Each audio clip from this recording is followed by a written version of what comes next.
If you truly care about the rights of other women, and you're like, you know what, we stand against their rights, they have the right to work, etc., no problem. If you have a good husband, why don't you share it? Can I answer that? Yes, I'm going to ask you, do you truly care about your co-sisters? No, I care about me. There's enough people in the world for people to get married and not have to share a husband. No, there isn't. Certain things has to be done for the greater rights of the community. Do you know the Muta man, the Muta man, the Muta man? Do you know the Muta man who lives on Dawah Lane? Do you know the Muta man, the Muta man, the Muta man? Do you know the Muta man who lives on Dawah Lane? Hotel, motel, Holiday Inn. If your second wife starts acting up, threaten her next of kin. You're out of a job, boy. You're finished. You're finished. Allah, you're finished. You're finished. You're finished. Allah, you're finished. Us Dawah guys are just perverted individuals. Allah, you're finished. Aha! Aha! All right. We are live. Welcome back to Reason Answers. Your home for all the Crackhead clown individuals. Today we're talking about the Muta Man again. Specifically, we're going to be hearing from Young Bob, my guest today. We're going to be discussing his recent encounters with Hashim at Speaker's Corner. Hashim being the admin of the Dawah group, the Epstein List, if you like, from the Dawah community, where 75 Dawah bros were conspiring to hide Mohammed Hijab's crimes. He's had a couple encounters recently, and we'll get into those shortly. And then at the very end, I'm going to be premiering a new video on Mohammed Hijab, so stay tuned for that. But first, let's get to know Bob. Welcome to the show. What would you like people to know about you? What is there not to know about me? So I am a 17-year-old apologist and also the youth ambassador for Turning Point UK. Essentially, that means I'm doing speakers content now for nearly 1.5 years. And in that experience, I've learned that the Dawah people there are essentially charlatans. And what I mean by this is that if your ideas can be dismantled or at least questioned by a 16 to 17-year-old, then you know your fake credentials that was given to you by your father were essentially pointless. Well put there. I definitely was not doing much at age 16 or 15. So you're starting very young, getting involved with apologetics, and that is awesome to see. I accepted Christ as my personal savior around the age of 16 or 17, but only had private conversations with people for the first decade or two of my Christian walk there. Great to have you on the stream. We'll get to the Hashim stuff here in a bit, but you got a lot of attention within the last week or so for a little incident where people are under exaggeration. Oh boy. a lot of people. I will say this for free, ladies and gentlemen. Virability is an undefined science. So either the Lord works in mysterious ways or there's Twitter. You do see that a lot. I've been doing this type of work now for nearly 2 years, and what got me really exposed was an egg cracked on my head. So hard work is hardly appreciated these days. What was that all about? Well, I know you're American or wherever you lovely people are from, but Camden Town is essentially the stuffed underbelly of London. Is where all the anarcho-communists go to. And unfortunately, doing stands about transgenderism or abortion is very unpopular. So when you do those stands, don't be like me where I'm quite blunt with what I'm saying. My character is never an advisable quality, but when that does happen, it was like the Camden Day food harvest. I had 2 eggs chucked at me. I had an orange. I had some beer bottles thrown at me. And hey, look, it kind of just demonstrates that either I can merit myself in claiming that picking up your cross is an incredibly difficult thing, or I can essentially claim the people that disagree with me are children. Either one kind of gives an answer to what happened that day. Excellent, excellent. So you've encountered Hashim 3 times now. Tell us about the first encounter. I watched it with Chris from Speaker's Yeah. Corner last week, so we won't play through it, but it's very important for the second too. Yeah, so I've went in. So the day that happened was the day before it the day after it got released, right? So I looked into the screenshots, but didn't know some particular details. So, for example, regrettably, I did accuse him of the wrong thing being sent. I should have just said that he tried to use her being an apostate as a way of questioning her validity to abuse. But regardless of that, he's still somewhat complicit in doing that because he's part of the group chat and he's the admin, and he only laughably kind of dismisses that claim. So given that, I went up to him and look, my ruling with the Dawah bros at Speaker's Corner is that I don't really have any respect to them as an interlocutor, just because these people are actually funded. And a well-known fact of the Christians, we do it for free. So if you're funded, if the Muslims generally believe you're a good defense of your faith, you should have a solid character to kind of build up that trust amongst your community. Now, once that trust is gone, regardless of what religion you're from, I don't believe you should be funded as a religious spokesperson. I think a spokesperson is a quite admired quality that has been something which has been around for years now. There's always been people that would love to have their position defended. So you must teach it and preach it with virtue. Now, enter SF Dawah, people like Mansour and Hashim. I've notoriously always had an issue with these fellas because they intentionally, they just call for the segregation of Christians at Speaker's Corner. They say, hey, you do your preaching and I do mine. Well, that's not the point of Speaker's Corner. That's a point of essentially street preaching, which is not what Speaker's Corner is for. Speaker's Corner is predominantly for debating. So why should you call for segregation? Well, it's because you know that segregation is a model that would avoid confrontation that you would lose, but still allow for people you know that won't debate. You can get content from them. So when this scandal came around, oh boy, that was a good opportunity to speak to these lovely gentlemen. And when I did that, the first time, I don't know if it was recorded or not. I don't know what the first video has, but I went up to him a lot on that day. His face dropped. And the issue with Hashim is that he takes things quite personally. So when I accused him of being a misogynist, which I think is a fair accusation, he started crying about the Bible. So he somehow believes that pointing out to Holy Scripture that he believes has more holes than Swiss cheese is a good comparison to the morals of a Muslim character, someone who's preaching the religion of God, which, you know, somehow is a fair analogy, but whatever. Anyways, with me, I have a degree of resilience and principle. So when he keeps on trying to threaten me to he's going to call the police if I don't leave him alone, and I know that harassment can never be proven at the park because I've spoken to officers in the park about it, I took his bluff. I just keep on following him, saying, look, you've said this, you've said that. Why are you on this group chat? Why are you trying to lie for someone who's essentially taken a second wife and abused her?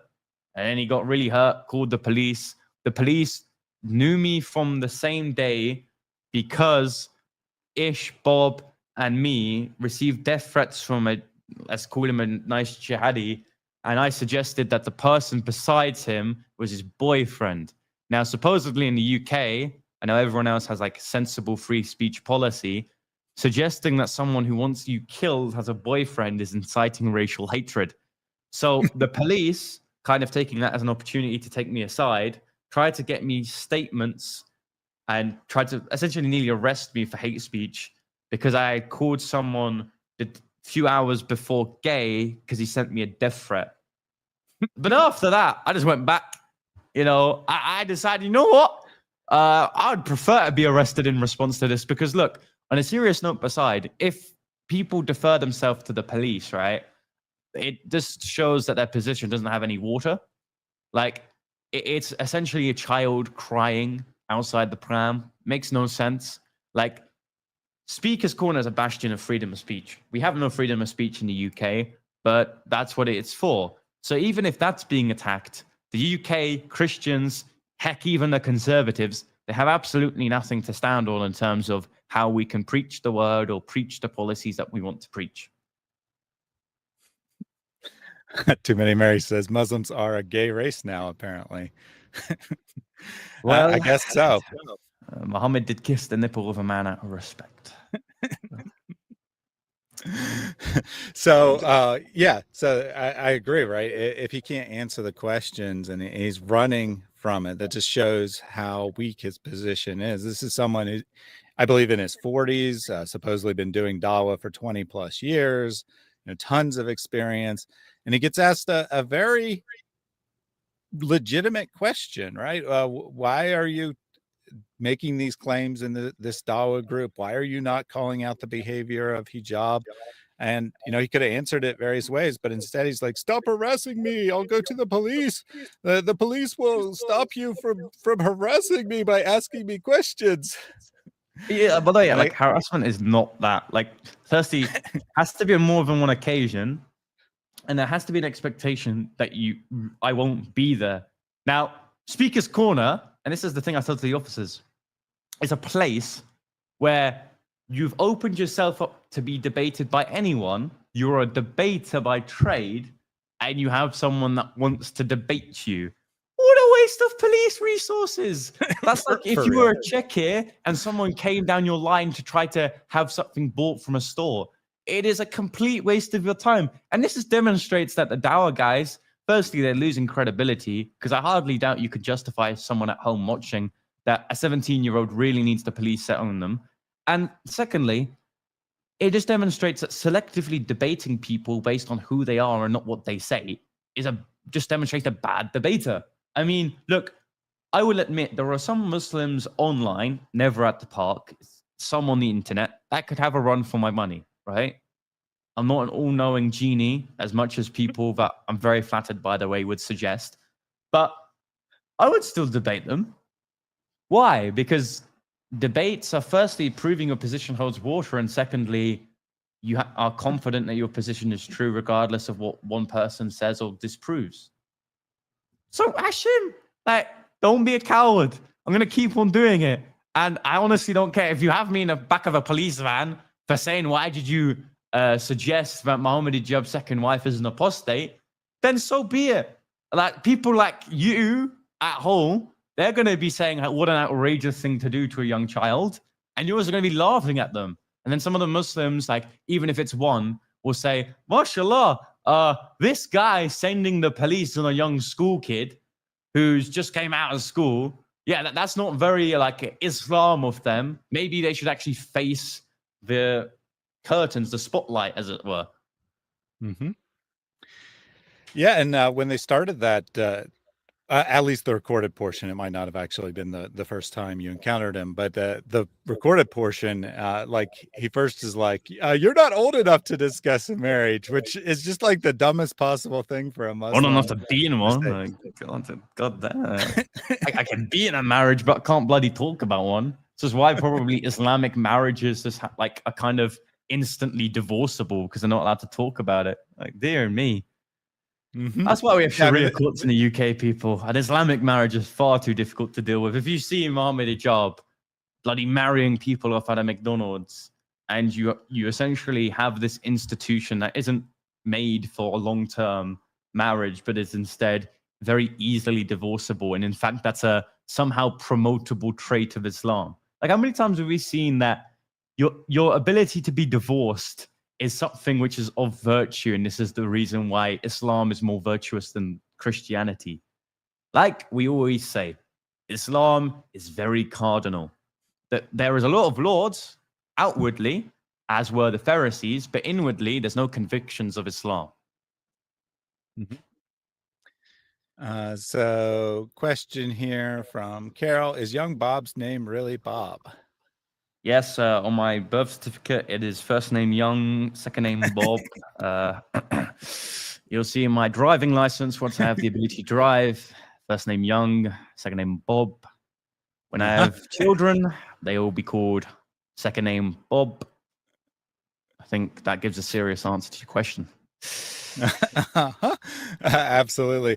Did you adopt that name after Bob of Speaker's Corner, or Bob the Builder as he used to be known? JC. JC is the cameraman for Soko, right?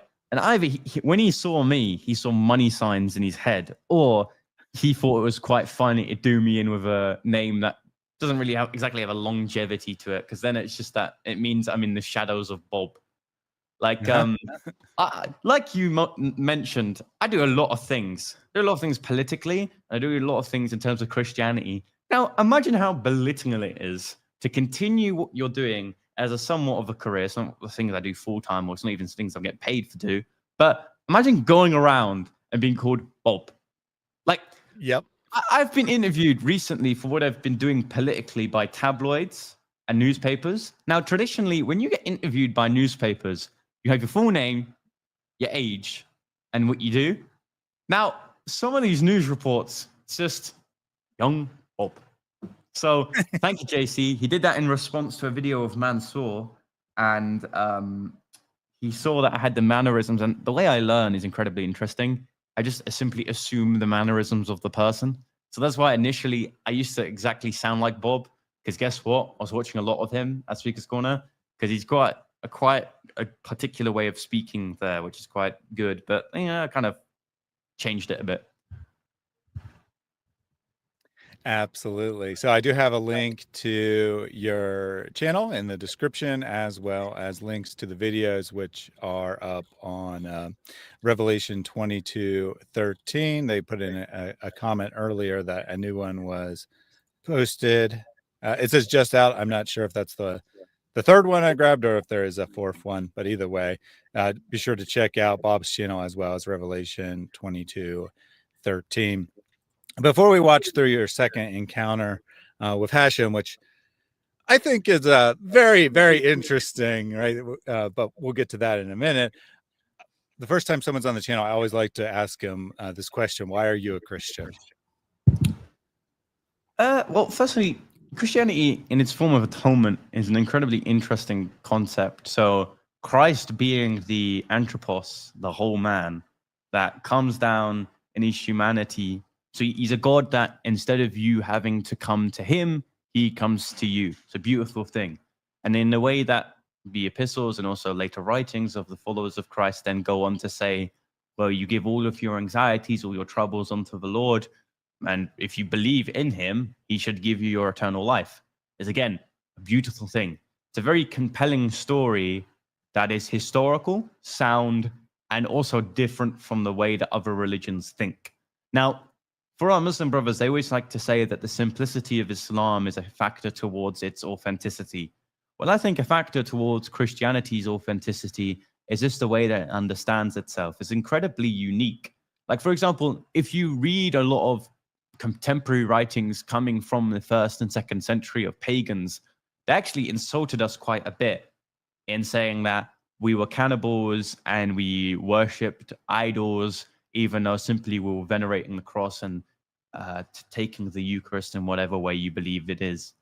So for me, it's just that it saved me personally from a lot of anxiety, but in its way of atonement, it's a beautiful thing. Like, honestly, it's not a replicable idea. Absolutely. Amazing answer there. I like to leave that open-ended because, people can answer different ways. They can give their personal testimony, or they can give reasons Christianity's true. And, I wouldn't have said it exactly the same way, of course, but I also would be like, the reason I'm a Christian, first and foremost, is because it is true. It makes sense. It teaches us who we are as people and so forth. And no other religious system has the kind of answers that Christianity has. All right, so let's go ahead and give me 1 second to pull up the second video here.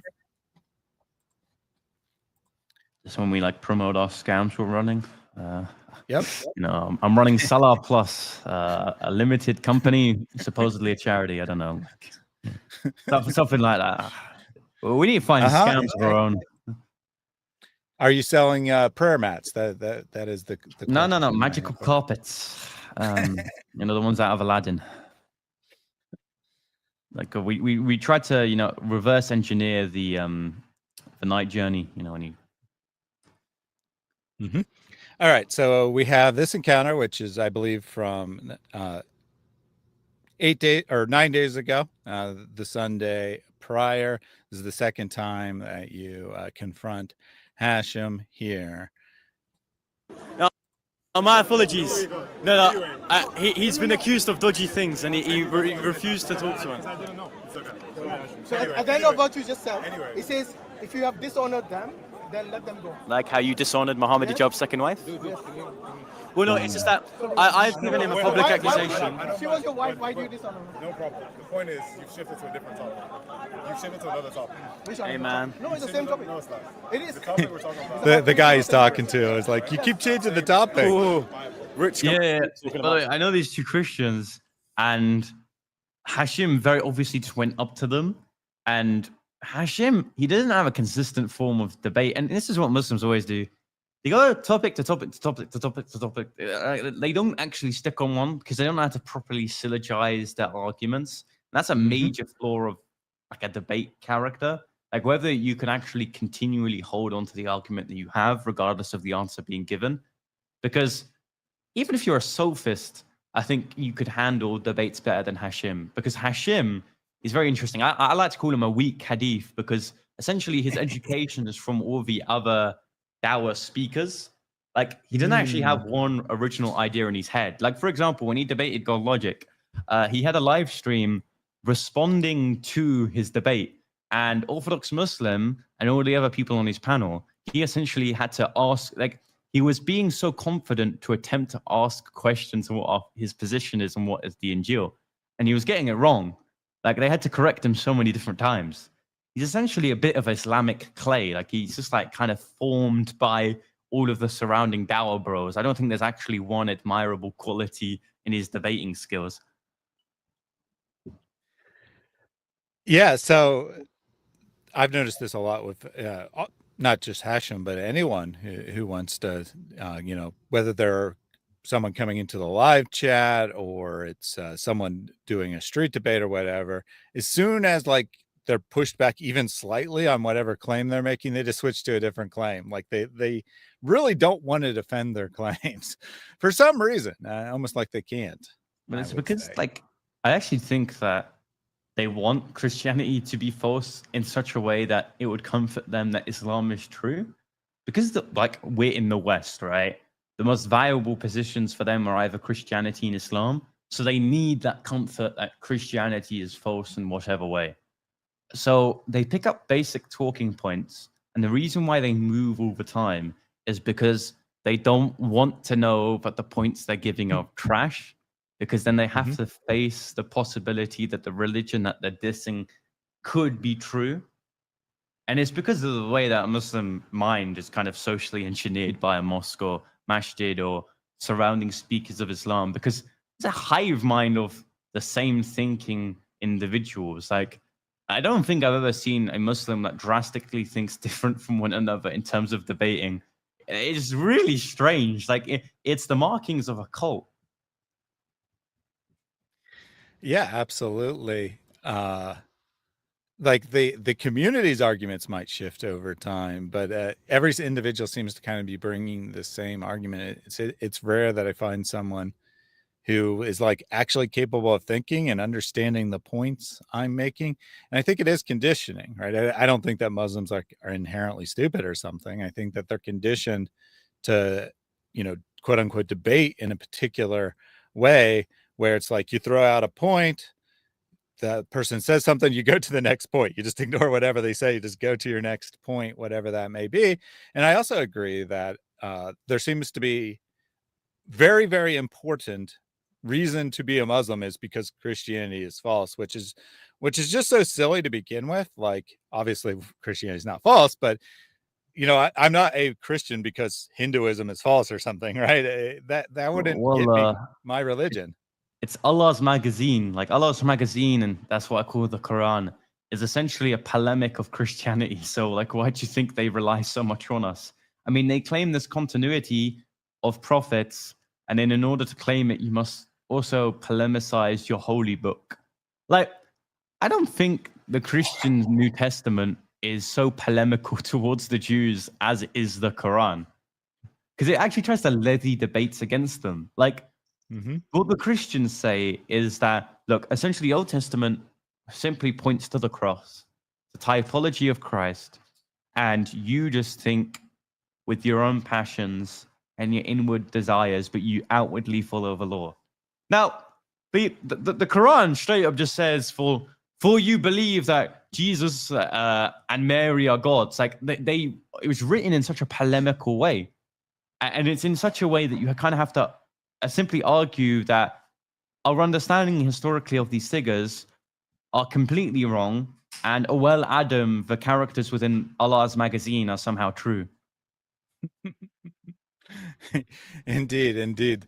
I found that, we would never imagine like going to a church service and hearing like all these arguments against other religions, or I mean, if you can even call them arguments, but Muslims will come in and they'll be like, why are you constantly talking about Islam in your churches? And it's like, or not.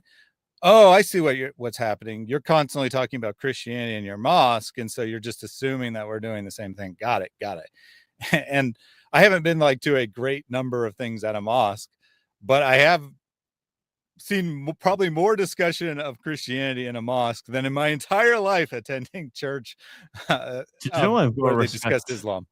I've got to respect Islam in the guts. Like, there's an and God forbid, and God save us all in the West, but there was a converted church turned into an Islamic center, and they called it Jesus, the Son of Mary, Islamic Center. Like, Islam as an institution, like I said, it's a massive polemic against Christianity. And sometimes they do it very blatantly obvious. Yeah, it's interesting.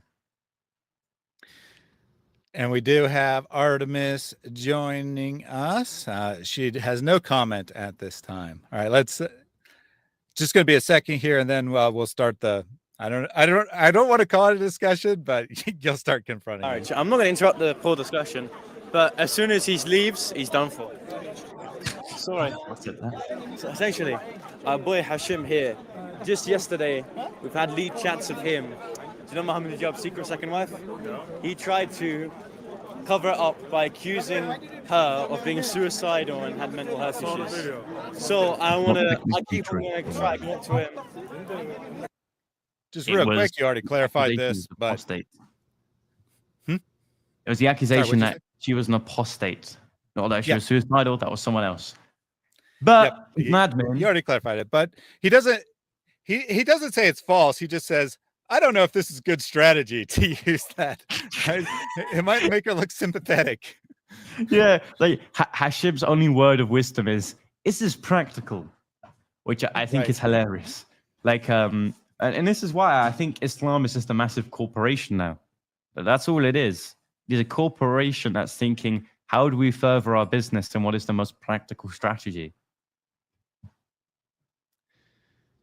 Una here says, did you hear Manchester posted and removed a job post Sharia law administrator? I did not hear that. I would move to Manchester to get that job, bro. I know a lot about Sharia, right? I can implement it in Manchester.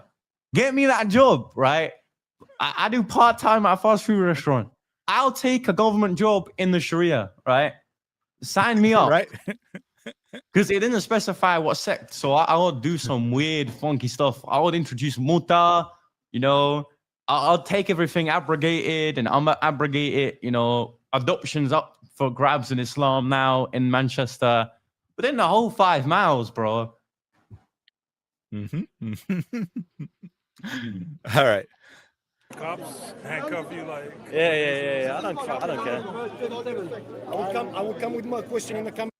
Notice his response isn't like you're wrong or something. It's like, hey, didn't the cops handcuff you last time? I was like, I'm ready to Nelson Mandela this thing, bro. Like, listen, I don't care about being unwantedly arrested. If anything, I think it's incredibly hilarious. I mean, it's not the first time. I mean, I know this isn't like a Christian channel and everything, but my experience in politics is just as worse. And even then, I was like there would be a group of Antifa over there, and then I say to like the organizers of the demonstration that they're kind of countering us at, I'd be like, you know what? You may not film it, but I'm just gonna go over there.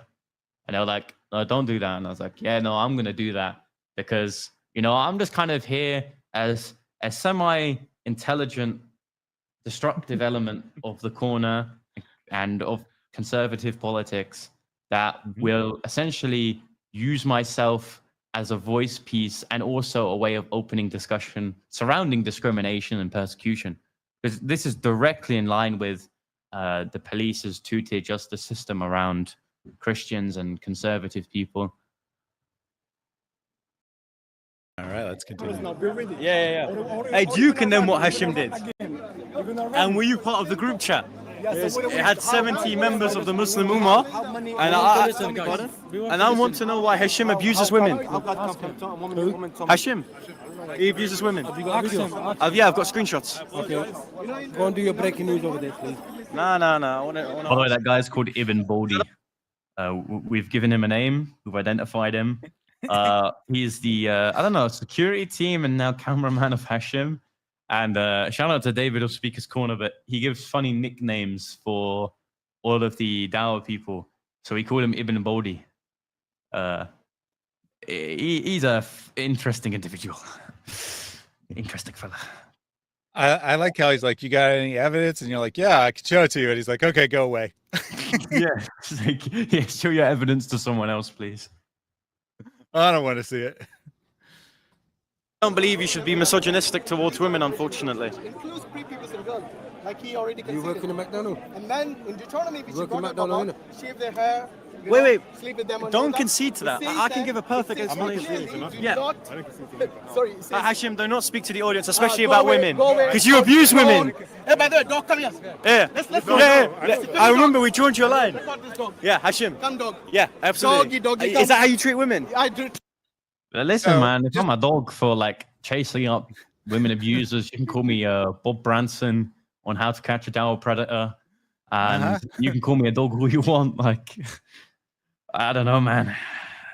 Yeah, I was just going to, you know, let's do an exercise here. One of these people is 40-plus-year-old adult and the other is a teenager. Close your eyes and see if you can figure out which one's which. Because, you know, in fairness, though, Hashim doesn't really sound like a teenager. He sounds like he's in grade school. But, you know, there's that. Treat you, dog. Okay. Are you a dog? No. You're a woman Jesus abuser. says dog. Yeah, of course. Jesus But says you're a dog. woman abuser. You're a dog. Come By follow me. Islamic merits, you are Guys, a woman. this is my dog. He's Yes, following me. of course. Come Now follow you're me, a dog. woman abuser. Now you're a woman abuser. Hashim, Come follow me, dog. Come follow me, dog. stop abusing women, Hashim. By the way, is he grooming yourself? No. Is Are you David grooming you? Are you grooming? Is David grooming Okay, you? So in That's response to a valid accusation. That's what blood. Yeah, but by the way, like, by the same merit, if someone that is older than you is simply just speaking to you and being nice to you, I would think a lot of the followers of Muhammad, even his wives, were being groomed. And again, this is what Hashem does. Like, I think it's the third time I interacted with him. He brought up Deuteronomy 22. So the guy likes to think that for whatever reason, comparing the mortal compass of Christianity, a religion that in his boots has more holes than Swiss cheese, comparing that to himself, the man who preaches the God-given religion of Islam, somehow tries to get himself out of this accusation, just does not work. Like, all he's doing is to buy time when he can shoot himself out of the park, and then he comes back at some point. But like, listen, if Hashim continually does this, runs away, makes a scene, this takes me like 15 minutes. 15 minutes is spent with me chasing him around the park. Then he can only come back like an hour later, because then if he does anything shorter than that, he looks kind of pathetic. And so that's an hour of him not being able to leech off potentially more vulnerable people to convert to Islam. And that's an hour of where I get peace in mind that an abuser of Islam is now gone due to a 17-year-old. So, you know what? It's a fair transaction. I don't really care. He can call me a dog all he wants, mate. I'll bark for him as long as he's gone, mate. You know, that's a fair that's a fair trade. If he wants to bark, if he wants me to be his dog for 15 minutes, you know, I won't pay for that type of action, even though we live in a degenerate society where people probably pay for that type of service. And I'll do it for free just for him. If he wants to go, I like dog. He gets his kicks. You know what? bro, that's done. That's a fair deal. Indeed. And then he goes to the, it's not me, but it's you, classic child response when you're insulted. Of course, you're not technically insulting him. You're just asking him to be accountable for his own words, right? And he doesn't want to be accountable for his words. So it's like, I'm not grooming, you're grooming. Okay. Also, I think most men would agree if anyone was doing what he was doing, insults would be like the smallest amount of his. Like, to be honest with you, compared to what, like, the Muslims are incredibly lucky that they're dealing with Christians, because we all know locally in our neighbors, and I'm not suggesting this, but if we had a situation within like a neighborhood watch society where we found that someone had been secretly abusing a secret second wife of someone, there would be some genuinely convicted men in the community that would punch the guy up. So Hashim is incredibly lucky that he's dealing with the virtue of Christians and not dealing with other people who would want malice against him. All we want him to do is be accountable towards his sins. Just as much as if I know a Christian who's at Speaker's Corner, who doesn't go to church, who is massively lusting against women, or just generally doesn't believe in what he's preaching, he's just doing it as a career game, we would do a similar thing on camera. We would go up to him and say, hey, look, why are you preaching and don't believe in it? Why are you preaching when you're not doing not the obligations of a Christian, but what typically Christians would do? Then we would say bye-bye to him, because religion is something which, although may not be true, is a virtuous or a claimed virtuous thing. So do it with virtue. Absolutely. And I would have no problem calling out a Christian figure who was implicated in some sort of abuse scandal. And that's kind of what's weird to me, right? That the Muslims are so afraid of how this reflects on their religion that they're not even willing to call out obvious abuse. In fact, try to cover it up, which just makes it worse. All right, let's continue. Okay. You are being groomed by David. And you, David's grooming you. And by your own words, you are abusing women. Come, follow me, course. I am a dog, and you're a woman abuser. You're a woman abuser. Come, doggy. You're a woman abuser. You're being groomed, I heard. Okay. Why is and David, I have heard abusing you? by your own WhatsApp group chat that you? you are abusing women. Why is David abusing you? Stop abusing women. Why is he abusing you? David will does your stop. mother and father know that? Okay, of course they do. Abused? Yes. Okay, do you know that you? Do you know that you are a dog? Ali, Dawah and Mohammed Hijab, they all know that you abuse Matthew women. 15:24. Yes, and we have video, audio. Do not cause the bread of the children to the yes. dogs. By the way, he's my dog. Follow me, dog. Yes, of course. Come, doggy. Now, you abuse women, and I want to hear a statement. Why are you abusing women? I do love, like, you know how exhausted you are when you spend the whole morning in church, and you spend like 5 hours at Speaker's Corner, and you're shouting over one another. It gets incredibly exhausting. So for the Muslims, I don't know where they find their energy. Maybe Allah like gifts them with like the like hikmah, but like I could not shout over Hashim even if God granted it, man. That's like a logical impossibility. Indeed, but he's just going and he's just saying a nonsense. You're asking about something he actually did. He just makes up random nonsense and is like, "Oh, answer my random nonsense. Answer my random nonsense." It's Christian fan fiction. I greatly appreciate it as well. It's good written. Supposedly, I'm being abused by all of the apologists at the park. Now, I'll give you some insider information here. Originally, all the apologists were deeply, deeply questioning why I was doing this. Like, you see this like little 16-year-old kid randomly going around the corner, like debating all the Muslims, and you think he has over alternative motivations. He's incredibly spiritually weak, or he doesn't know what you're talking about. So I'll give you this for free. If they're groomers, they're very crap at their job. Bloody hell. Also, like, to a degree, everyone's groomed. And before you think that's outrageous, why do you think the saying is, I'm groomed for success? It's because everyone's indoctrinated, everyone has their bias, and so on and so forth. Like, I could say people watching the videos of Hashim of being groomed by an idiot. It doesn't really paramount to a charge, right? It's only really grooming when it's like sexual But then, like, Christianity kind of doesn't allow for that. I mean, maybe Islam potentially, but never Christianity. And it says so he can call Bob a dog, but calling his boyfriend is a no. Just to be perfectly clear, it was a different guy who got upset about having his friend be called a boyfriend, which then worked to Hashim's favor when he also complained to the police. But it was two separate complaints. Police, for some whatever reason, for like the Justice Department of the West, the police kind of conveniently use police accusations when they need them. It's like a Monopoly card. They kind of hold it to their chest only when it's suitable for them. And that's why they only try to get my details and charge me for hate crime when Hashim had the problem. Like, if I was guilty of a crime, you deal with me there and then. You don't just randomly, it's like, oh yeah, this kid's causing a nuisance again, let's have him. That's like if I commit a murder, it's like, oh yeah, if he does it again, we'll sort him out. It's like, no. He's guilty of the first crime. Deal with him first. Then if he does it again, deal with it then. It's not like circumstantial to popularism. It's always to do with justice. Mm-hmm. Yeah, and the guy that you said, is that your boyfriend? When there was a guy standing next to him, he was threatening. I would consider it a credible threat. That he's like, meet me outside the park. I'll beat you up. You're in big trouble, boy. And that is a crime. That is an actual crime. Now, I'm not saying it's usually prosecuted or anything, but it is actually a legitimate crime to verbally threaten someone with physical violence. And the police are like, well, whatever. Well, let's just ignore this. And then Hashim comes and complains to the police about you harassing him. And like, hey, I remember you. You were involved with that altercation earlier, weren't you? Okay, come with us. You've had your playtime, boy, now come back here. Like, well, listen, the judiciary is obviously loaded towards the discrimination of Christians and conservatives.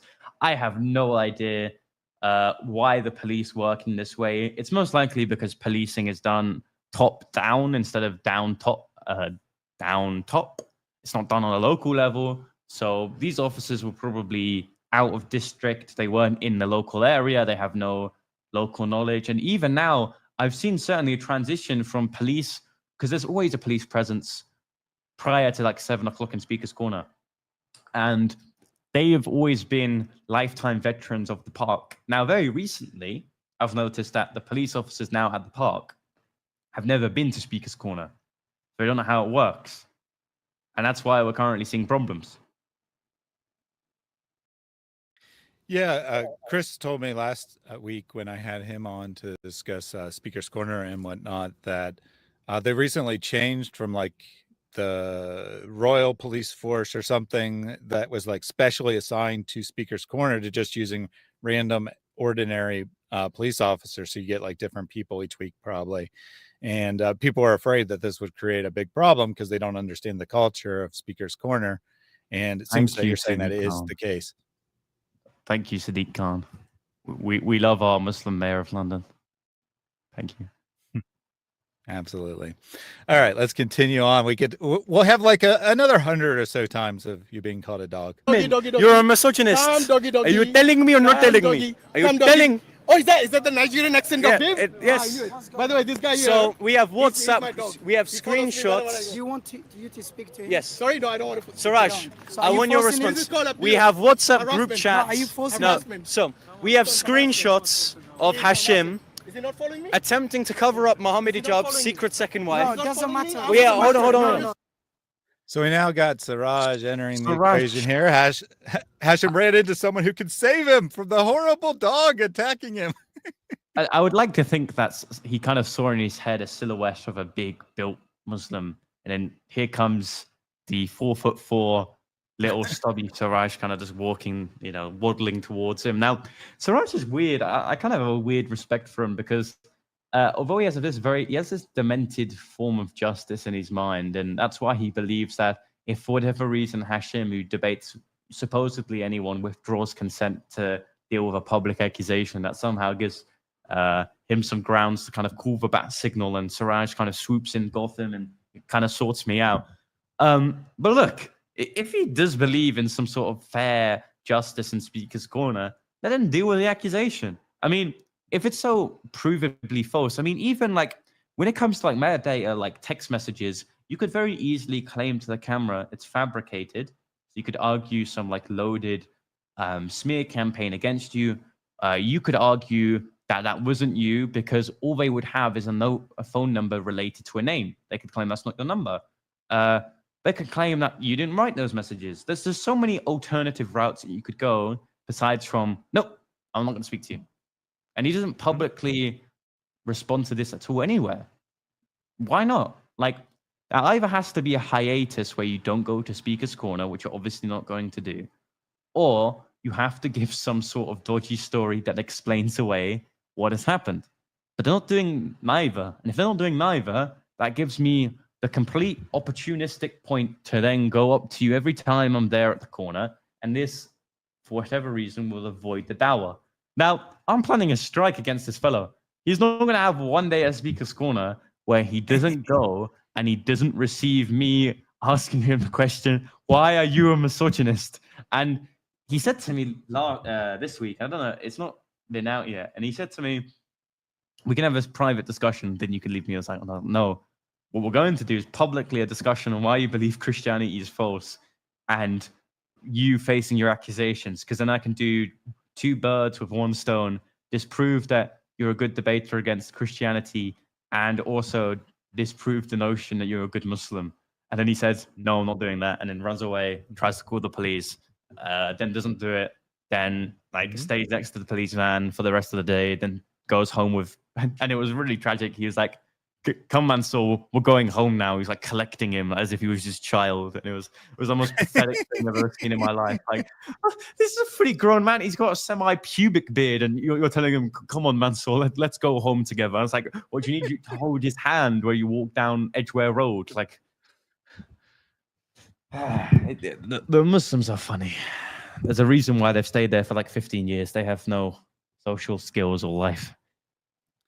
So Quran OnlyFans says Siraj isn't on the list, ? And he indicates that he has no idea what's going on. Probably. Doesn't necessarily mean he's not. Who knows, right? Maybe my guy who leaked the list, can we please get on that? Because he's leaked he's sent the PDF of everything, but we need a list of all the people in that chat. Mm-hmm. If we don't, then I don't know who the Muslims, the Ummah do not know who is to trust. The Muslims that actually have fear of Allah subhanahu wa ta'ala, right? We won't simply know. So I want to know who is the God-fearing Muslim of the bunch. Yeah, I think we'll find out eventually, but I think that Salman, the guy behind veils, he wants to put as much pressure on, right? Try to give people an opportunity to come forward. Because obviously it's better if someone comes forward and condemns hijab rather than them. Yeah, but he's trying to falling on their sword for his benefit. But yeah, he's trying to salvage Islam, right? What we want is the destruction of it. Right. Like, I'll be honest, we have completely alternative motives here, and this is why, like, I don't like when we kind of when Christians try to say, hey, look, there's like some decent Muslims. Like, no, he wants to preserve Islam as this moral authority. We want it to be done in a million pieces and scattered into the air. So unfortunately, I'm always going to call for more of an extreme leak of this information. All right, let's continue with the video. If you abuse women, you are abusing women. Hashim, I am a dog if you are a woman abuser.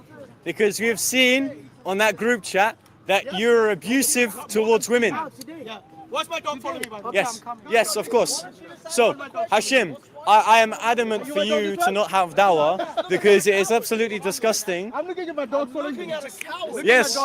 So, hey, by the way, dogs, come let's keep on going. Let's keep on going. So, Hashim, although you want to mock me, you will never get dawah at the park again. Really? And this will be the nail in the coffin. Why did you stop and the police stopped you?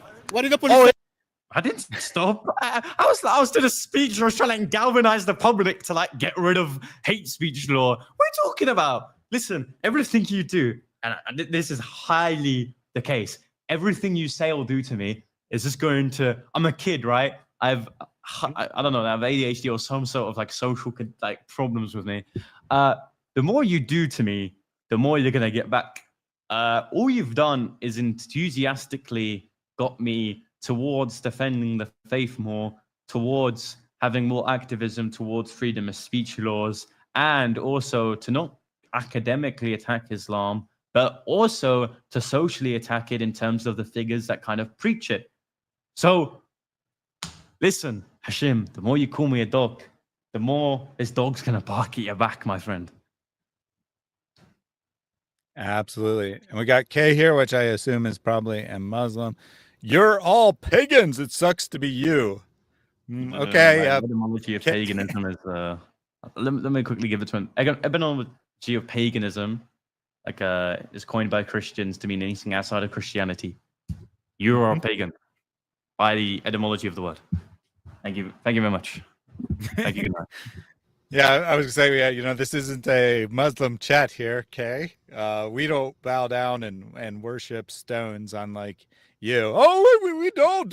Well, then why did the companions of Muhammad, they're like, this looks like paganism, but Muhammad's doing it, so we're going to do it anyway. There's no way I would kiss a stone if it wasn't for Muhammad telling me to do it. Yeah, and it's interesting replicated by the modern day Muslims. If Hashim does it, we're going to do it. So if Mohammed Hijab, and this is why he publicly said you can do it, secret second wife, Muslims going to do it too. I also thought it was humorous that he's like walking in a circle because he thinks it's so funny that his dog will follow him in a circle. We all think it's funny. Himself look like a complete clown, right? That's all he's actually doing. But whatever. I do respect also inside information. The cameramen of Speaker's Corner, the Muslim sides, they're incredibly funny. Like, you can tell in some degrees that they can even admire the way that the Muslim speakers are kind of conducting themselves is quite hilarious. And did it was I left? And then you stopped. I didn't the police left. No, I came You back. stopped when the police did. You Okay. want to speak to him. No, I don't want to. Okay, ignore him. Yes, Let me. Okay. Okay. No. You just Okay, walk. we'll deal with the No, no, no. accusation that he's a No, woman no, abuser. no, it doesn't Because matter. I don't believe that Listen, people all who Christians abuse don't women. abuse women. Siraj you said that he's a woman abuser, and Siraj is like, it doesn't matter. What do you mean it doesn't matter? It seems like it should matter to me. It wouldn't matter. Like, you know what? It hurts my brain, man. It truly does. Like, listen, if someone went up to you and said, like, you're an accused serial murderer, and I'd be like, what the hell? That's a big news. That is a big possibility that, if proven to be true, is absolutely disgusting. But with Siraj, it's like, it's not, but brother, it's not true. It doesn't matter. And we should continue dawah. Like, these people, they don't really focus on the quality of the people giving dawah.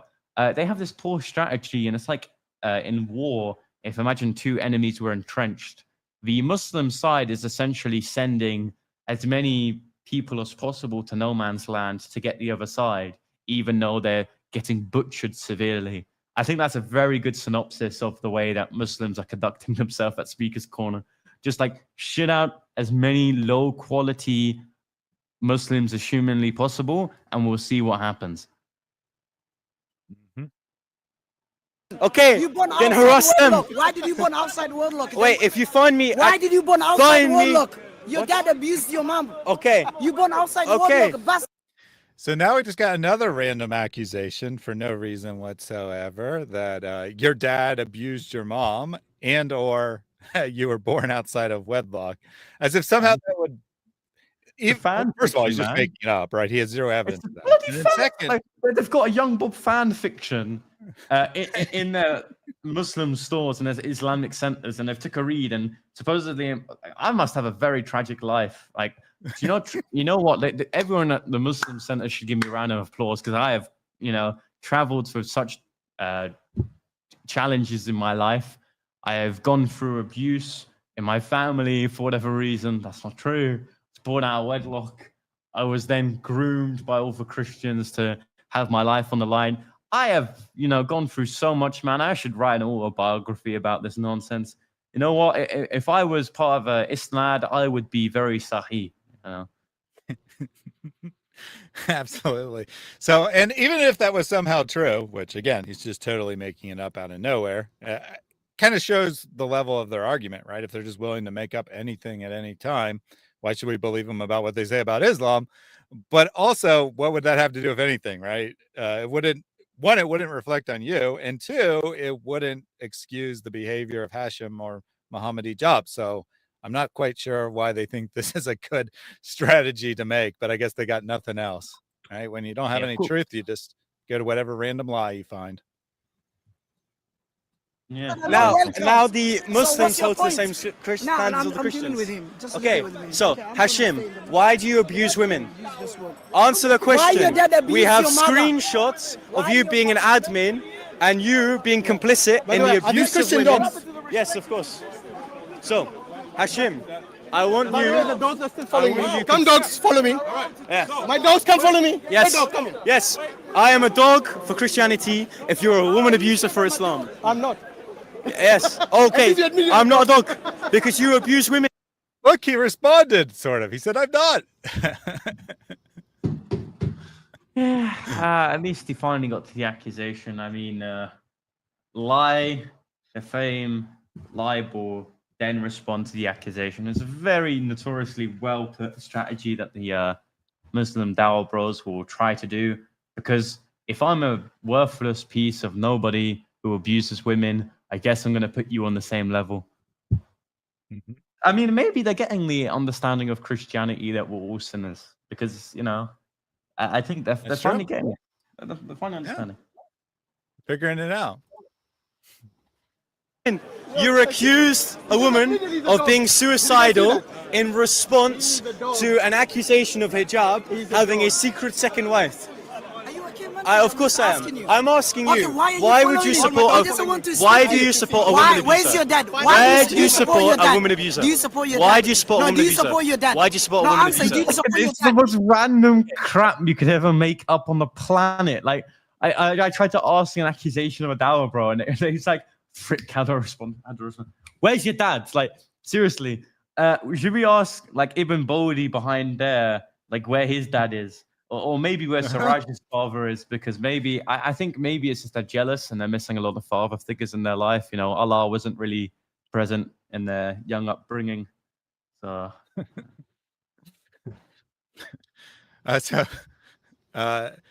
We got a suggestion here. Young Bob should take off his shirt and start screaming, "Why do you abuse women, you bastard?" Then you'd win the argument. That's how you win arguments. You take off your shirt and you throw it at people. Now, my shirt is like Allah's veil. If I remove that thing, things start getting destroyed, mountains start shaking, you know. Only the true believers in Jannah get to see that. Absolutely. Do you support your dad? That's not nice, man. It's just embarrassing yourself, No, man. I don't. Don't give Of Dawah. course, listen. Look, You preach can your outline me. religion. Nah, it's a Siraj, shame. If you I can want outline to me. preach my religion, I'm gonna preach. Yeah, if you preach but your I'm not gonna religion, interrupt you should Why have a do good I moral care about you? character. Do I Siraj, care about So his argument is you should just preach your religion and I'll preach mine. Well, So his apparently argument is he's like, preaching his religion by making up lies about you. Yeah, like, okay, you don't meet the threshold of moron that we can speak to, which is be within the confines of a marriage, not be groomed, then you can speak to me. Like, I am really, like, as long as these things are true, I can't speak to them, unfortunately. I just got to lay the rumors to rest here. I do, in fact, support my dad. So there you go. you. you do the same thing. Yeah, You deserve the Uncle No, Sam. I don't do this. Wait, you No, do. no, I don't. You, I don't interrupt. you. No, I don't Yes, you interrupt do. anyone. Yes, no. Unless you Not even interrupt. that. In response to accusations, No. I don't interrupt anyone. He's constantly speaking over you. There was a individual called Uncle Sam. Now, it's still pending like some sort of investigation. There was no report done, but I distanced myself from him. Called Uncle Sam. He was accused in chat logs of being someone who would grope women inappropriately when he owned a local business. Now, we condemned him for that, and the Muslims went up to him, disturbed him, and gave him this information. And he's saying to me that he isn't a social justice warrior. He very clearly is. Several people saying that You should call him Scrappy Doo, the dog of. Yeah, well, does Scooby Snacks halal though? That's the question. He would What disturb. accusation? Okay, Hashim was on a group chat Then in trying to cover up Mohammed Hijab's second wife. He What's wrong said, with wait, second wait, wife? 1 sec. That's not my point. In response to that, he said that they should act like his second wife is suicidal, has mental health problems, and that she was doubting Islam in order to delegitimize a valid complaint about hijab, saying that because she's mentally ill, somehow accusations who's of abuse. mentally ill? Are you aware of Who's this? mentally ill? Okay, Hashim. What is he talking about? Okay, I'll explain it. He finally wants to know. He finally wants to know what's going on. Right, he's been shouting all this time, and I mean, he does seem legitimately confused. I mean, it could be an act, but he seems to be confused. He doesn't know what's going on. You just explained the whole situation to him, and he's like, "Wait a minute, I don't understand it. What's the accusation again?" Someone please screenshot that pause screen of Siraj. That is a beautiful picture. Look at that. That's fantastic. Indeed. I'm not photogenic myself. I don't really like when screenshots are taken of me, but bloody hell, Siraj, man, you are looking beautiful. He definitely. The confusion is real. The confusion is real. I don't understand the words you just said. Can you explain it to me? Speak Arabic. This is the only way that revelation can be revealed. Again, on a leaked group chat called Hyde Park Speakers Corner, with 70 So all of you are in that group. No, the Muslims are. I wish. The Muslims leaked that. So Yes, Siraj, Hashim would be intentionally putting himself up to legitimate scandal publicly in a group chat where he would share my phone number. Yes, yeah. We all know that's the best way of having yourself being doxed. Yeah, the struggle is real. The struggle is real here for him to comprehend a basic issue, right? Why would you be talking about a leaked group chat if you were part of the group chat? It's leaked because I leaked it. Like, no, this is coming from an actual Muslim, and I forget. It's actually like an actual organization within Islam that attempts to kind of properly deal with people within Islam, and that's kind of an admirable quality. I mean, there are certain Muslims that try to coordinate legitimate investigations into the speakers of Islam, and we can certainly replicate it with Christianity, because now I'll give this analogy of like independent journalists. Now, everyone with an iPhone is an independent journalist now. We are the media and so on and so forth. Now, that's also true of Christian apologetics. Like, everyone's now a Christian apologist if they can mention Aisha. So there needs to be a certain vetting process going forward, because this theme aesthetic has become so popular by the grace of God to then, of course, ultimately transform the scene in terms of the people who are coming back to Christ.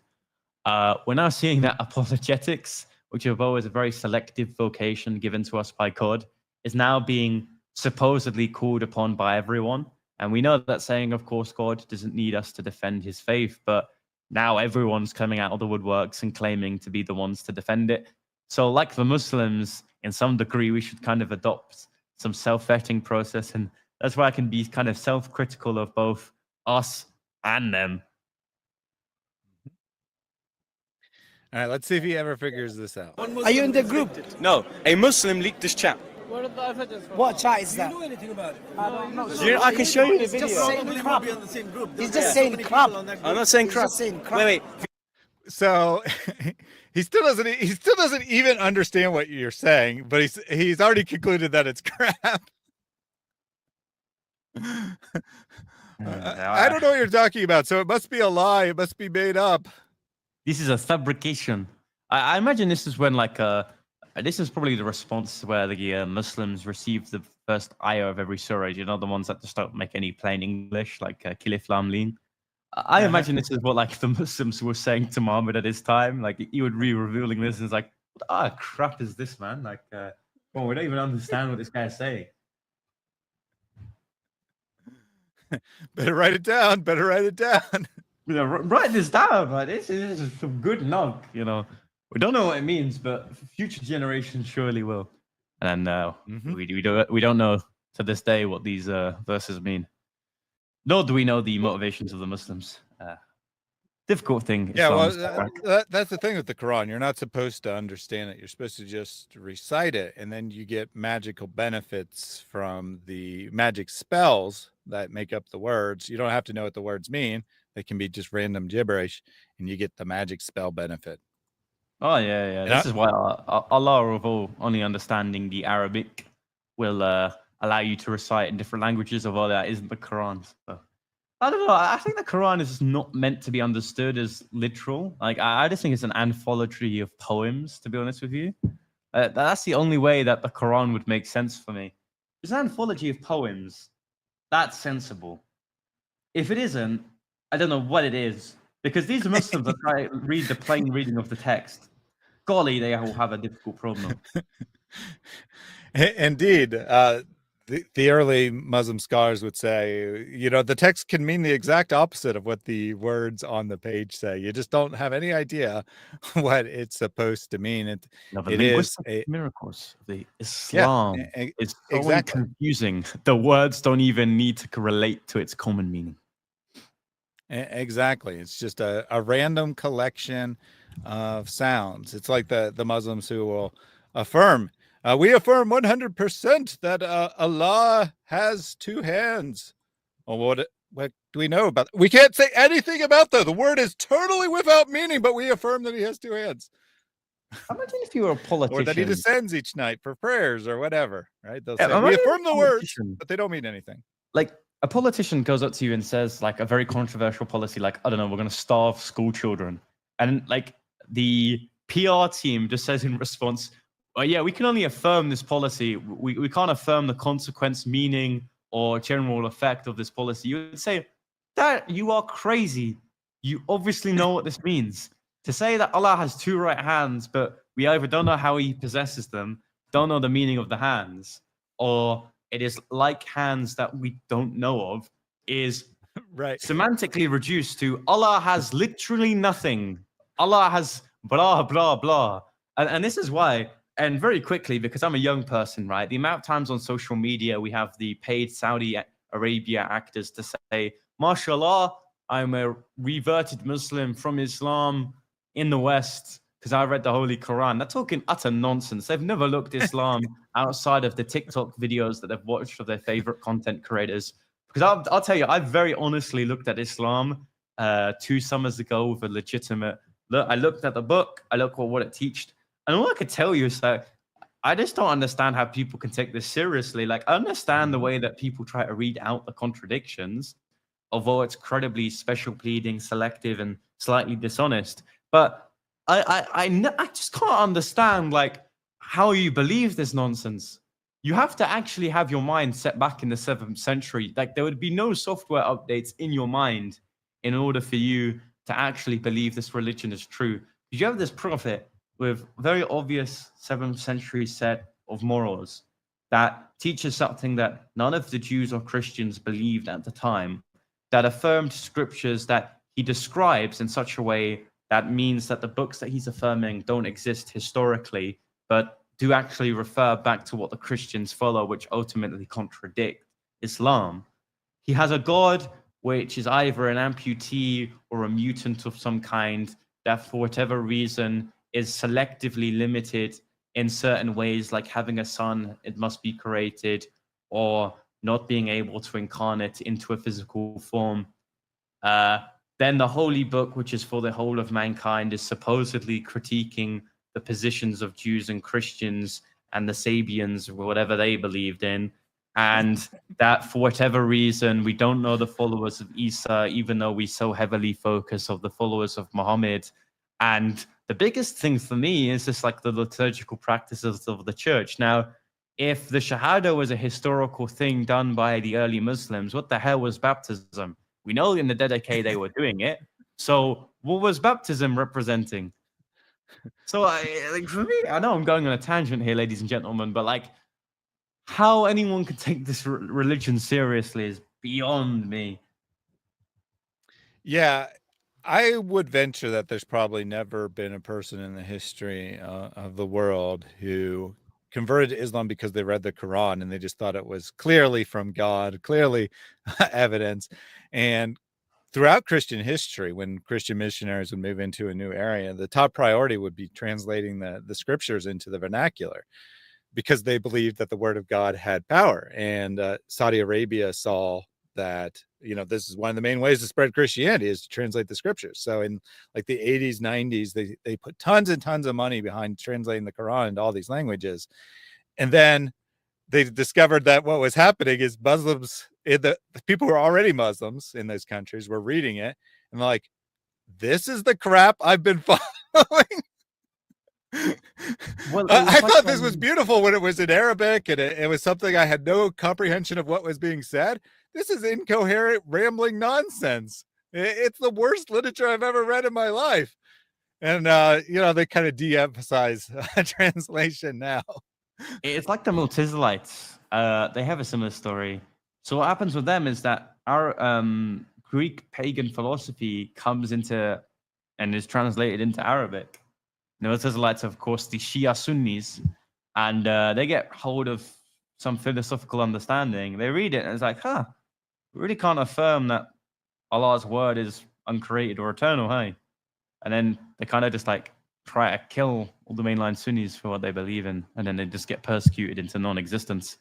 But, Islam just hates understanding the thing that they believe. I think that's the only way. And this is why, look, if you see the modern Muslim apologetics, it's completely different to the traditional Islam. Like, no one was arguing Daniel 2:7 was a prophecy of the Messiah, right? No one was arguing that the scientific miracles of the Quran was somehow a proof of Islam being true. Like, all of these weird things that have now been popularized are now concepts that were never taught within the early generations of Islam. Absolutely. Islam is a religion of bid'ah, to use their term, innovation.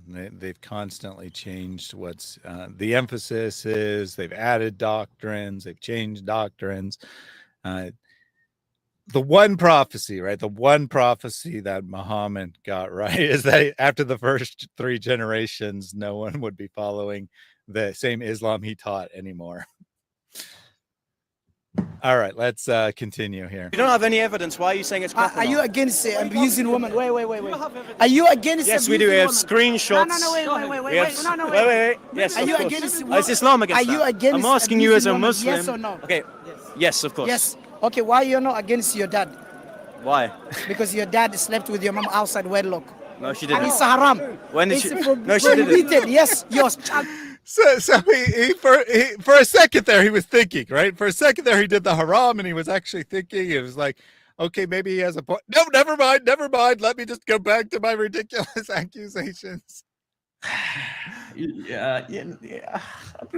At least traditionally it used to be like, open your Bible, Old Testament. Misogynistic and abusive towards women. Like, I can deal with that, but I can't deal with a fictitious claim of my father abusing my mother.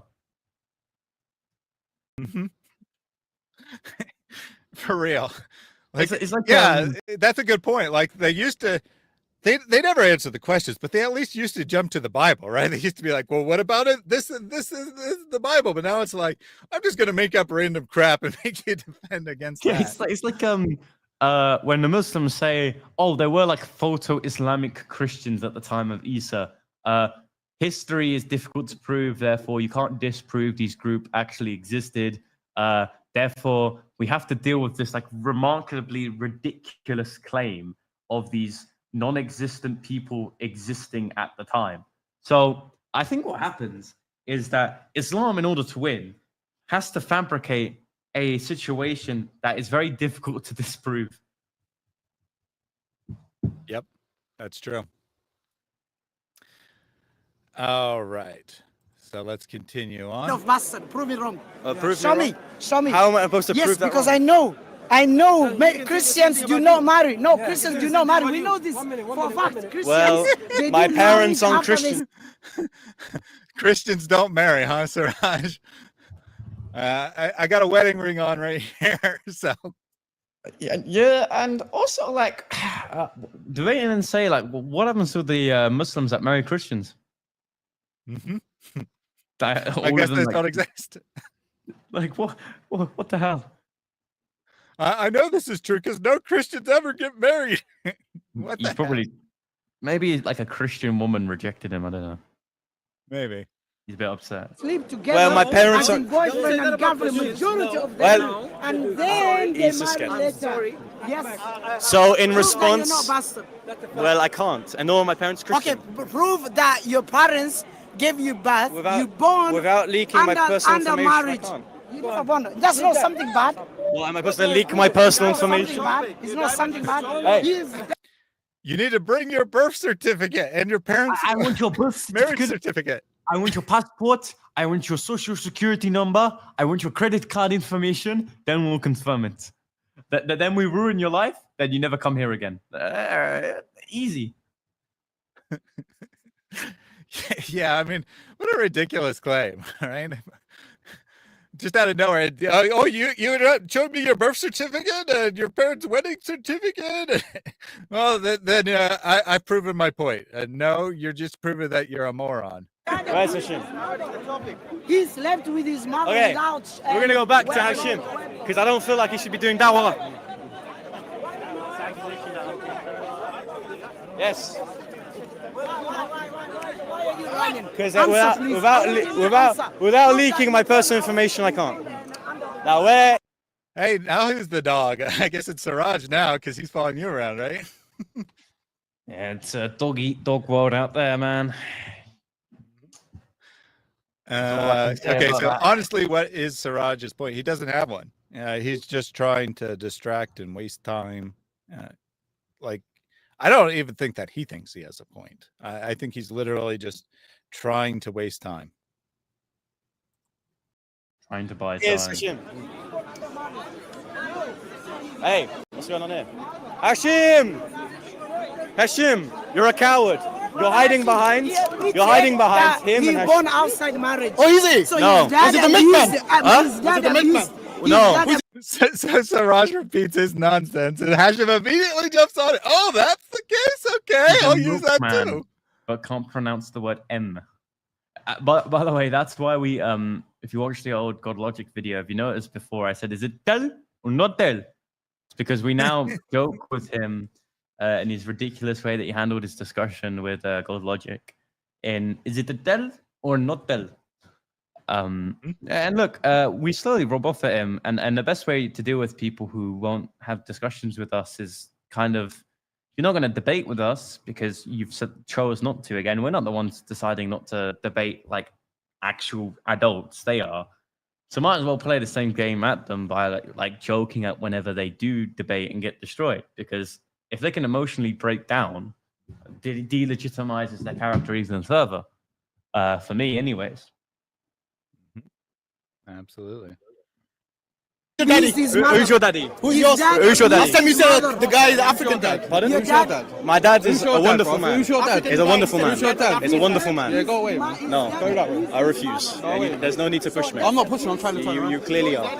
Now, look, Hashim, you can either be a man about these accusations or you can cower behind other people. No, He's got all his little lap dogs here, he's like trying to step in between you and Hashim. Hashim's just so terrified. He's terrified, man. It's like, quite frankly, you're the worst. I'm quite frankly the worst person to ever be the one for you to try to annoy, aggravate, or intimidate. Like, I imagine if like a jihadist went up to me with a knife, like in that moment, I'd probably crapped it myself. But right now, this actual tiger of a man sat behind like Hashim. I'm really not intimidated by him because, like, firstly, at Speaker's Corner, the amount of times people will threaten to punch you in the face. Like, firstly, if you threaten me, you're not gonna like say it before, you just do it. You are just gonna like knock me out before anything. So you know what? They can stick to their own lane, threaten me. I'm gonna have a good time regardless. I have a massive smile on my face. I'm a massive advocate that even in Christ and his distress, he was very happy knowing that he had victory over death. So like Christ, we should have this, you know, it builds character how someone deals with stupid people. and it's a quality admired within the Christ himself. So a suggestion here from Mary, just flip it around and say something like, just because you were born after your dad was gone out of town for 2 years doesn't mean you need to go lie about other people. Or, say, I thought that, children could be born years after sexual intercourse according to the Sharia law. So how would you know? How would you know when my mother conceived? Mm-hmm. Well, it's very simple. I know that because I'm not registered on the Sharia courts, man. Damn it, bro. I told you I should go to Islamic. That's the way that the UK is going anyways. Yep. You got to go study your Sharia, because it'll be the laws of the land soon. Yeah, man. And then I'm we got you American and Canadian gits. It's going to happen to you. Just because you lot have a strong sense of American and Canadian culture doesn't then mean that what's happening in the UK won't happen to you if you continue or you don't stop it drastically. I mean, the UK has essentially fallen in terms of Islamic suppression. Speaker's Corner is a good demonstration of this. The Christians are given a good fight, but Muslims still think like a corporate entity. They have still the more cameramen, although we're growing, most certainly in a good direction. But Islam is still growing as well. Now, we haven't seen a Shahada in a while, but we still see the Muslims at the park going around. So the effects politically on mass Islamic immigration is going to be huge. Like the replacement rate for people in the UK is 1.3 children per family unit. The replacement rate is like 2.8. So where are we going to get if you look at the population, where are we going to all the people? Oh yeah, through mass immigration. Who's predominantly coming through our borders? People who hold the Islamic faith. I do appreciate your weird graphics, man. That's brilliant. Yeah, my streams are a little chaotic. The audience can trigger things. So that they triggered Islamic mode, which naturally turns everything upside down. Honda Gamer says, why don't you guys read the Quran? So see the problem, Honda Gamer, is we have read the Quran. That's why we know it's incoherent, gibberish nonsense. And he says, how are you Christians? So see, that's the problem. We've also read the Bible. And not only that, we've done something which is very haram. We've used our brains to think about things. And we've come to the realization that Islam is the most obviously false religion in the history of humanity, at least among major religions. And Christianity is 100% true. Now, I know that you would never do any of those things. You would never read the Quran in a language you understand. You would certainly never read the Bible. And you certainly would never think about religion. But see, that's the difference between you and I. And that's why you're a Muslim and I am not. You're a Muslim and I'm a kafar. And what? Mm-hmm. Exactly. Very clearly, you No, talk about your dad. Okay, I will. No, talk about your dad. Wait. The camera. So you're saying that in order to resolve. But by the way, why is he holding up a phone to us at the off and on? Weirdly, like, firstly, Siraj, he comes up to you privately and he'll say, you know what, he suggests that he stalks Christians and he sees that they smoke weed. He does that to everyone. Like, he said it to me that Bob, David, Ish, Chris, he's all went and saw them privately smoke and drink. So I just always imagine he's in a bush somewhere with like a pair of binoculars, like, they're staring at us always all the time. That's the first thing. The second thing is just that he's always got his phone up to his ear and I have no clue who he's calling. Like, this is a common trait of Siraj. Maybe he's calling like an emotional help support line or whatever, but I have no idea. Like, he's so peculiar. I don't know who he's calling. He does that all the time. It's not just like today, like on that day he was doing it. It's consistently. Like, whenever he has a problem with supposedly the Christians harassing the Muslims, he's calling someone. It's weird. Yeah. He never any time does he like speak into the phone for something that's not like part of the conversation. So I'm really not sure what the point is supposed to be here, unless maybe he is actually like, there is someone on the other end of the line who's helping him out and like giving him advice as to what to say, which if that's the case, that's really scary because that'd be the worst advice ever. Yeah, that is the worst support helpline I've ever heard in my life. Either he does not understand the language that gentleman is speaking him to, or he's just not taking that guy's advice. Yep. Like, I'm just imagining it's like, so what you don't want to do is get involved with this Hashim guy. And then he's like, no. He's a kufar, he's a mushrik. He affirms partners for Allah, subhanahu wa ta'ala, and his dad abuses his mum. Hey, that's how I imagine the discussions went. Uh-huh. Of an accusation. I can prove that. Yeah, so Hashim, stop being being a coward. Stop being a coward. Hashim, I'm adamant that you will never receive an ounce of, first of all, support for doing Dawah, and secondly, okay. Hashim, Stop following me like a dog. Hashim, I want to know, why were you abusing women on a group chat and complicit in the abuse of a women? I can show you evidence after you respond.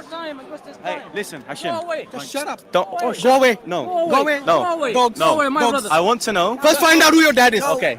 First of all, Stop pushing me, by the way. Don't push me. hey, Hashim. I'm not pushing him. I'm not pushing him. I'm not pushing him. No, listen. Now, Hashim, you can resort to violence. No, you push can me. resort Stop to lying. violence all you want. You were doing it I was not deliberately. doing that. Just walk My away. hands on So now they got another ridiculous accusation that you're literally pushing him, like physically pushing him. I did not see that happen. No one else did either. But now, like, you weren't even close enough to theoretically push him because all his guys are in between. So what is he going on about? I guess he's trying to come up with an accusation you can go to the police with or something. Maybe. I honestly don't. I don't know, because they rarely ever like report you. That they'll tell the police on the day, but they will never actually like report it, which is weird. Like, Snoopy said maybe he's calling his mommy. Yeah, could be. He needs the emotional support. Okay. Yeah. Listen, Hashim, I want to know why you're complicit in marital abuse. I will persist continually. You didn't watch. I'm not walking. Stop walking. Okay. Ask him why your dad abused your dad. Just ask him. Is that true? question. No. No? Okay, Why? you born outside marriage or Okay. under marriage? So- Why did you say your dad was a black man? it's rights of everyone. I know. I said this was my dad. No, you said he. so By the way, so he context finally for decided to talk. Context for why he's saying this, by the way. Essentially, Hashim, he said to me, I had to have my dad present. So I picked up a random African gentleman and said, yeah, he's my dad. And I mean, he couldn't disprove it.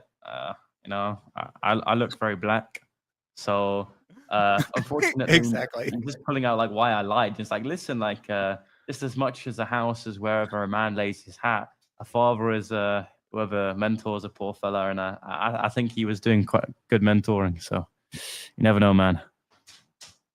Yeah, I mean, obviously everyone knew you were being sarcastic, including Hashim, right? He's not that dumb. He knew you weren't actually claiming he was your literal father. But maybe if you believe that you can marry your cousin, it's not so far as to believe that a very black African gentleman can owl up with like this pasty, pale guy known as Young Bob. I mean, even my name sounds too white, to be honest with you. Indeed. Was? Yes. Was he your dad? As a satire, correct. Yeah. Oh, it was satire. Yes. So he wasn't really your dad. Yes. You take anyone on the street as your dad. Was marital abuse? You didn't see that. Is You said marital anyone abuse on the satire? street as In response to this coward, in you're response to liar. accusations that he abuses Anyone on the women, street, he takes he you just says that my dad's a By bastard. the way, So you said he. So you making that joke was means you're a liar, but them like just making up accusations out of nowhere and repeating them, that doesn't make them liars, apparently. Yeah. Again, like Islam is finally understanding that everyone's a sinner now these days. So listen, like as long as you accept original sin, the deity of Christ, use Allah as just a name for God, you accept the Holy Spirit, accept the Father, you know, you're halfway there, honestly, to be honest with you.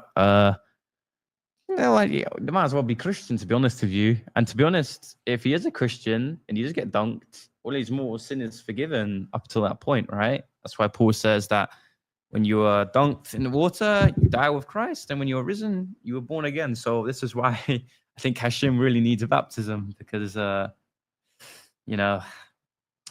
really, it's not looking good. It's not looking good. Allah, the all-knowing, says that the dude is scared, genuinely scared. And I think he is scared, right?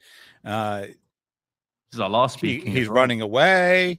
He's refusing to talk, and then he when he does talk, he just like gives random accusations, jumping on anything. Like, it's not even the normal Dawah avoidance. It's like different level of his attempt not to answer these questions, probably because at some level he really does know that what he did in the group chat is wrong. No, you said that. You said that. You're a liar. Okay, You admit and you're a liar. okay. I am a liar, and you're an abuser. You admit you're a dog. I am a liar, and you're an abuser. You admit you're a dog. Okay, I'm a dog, and you're a woman abuser. Okay, I'm not actually. But you can say that you're a dog and a liar. You're a woman abuser. You're a woman abuser. Sorry? You're a woman abuser.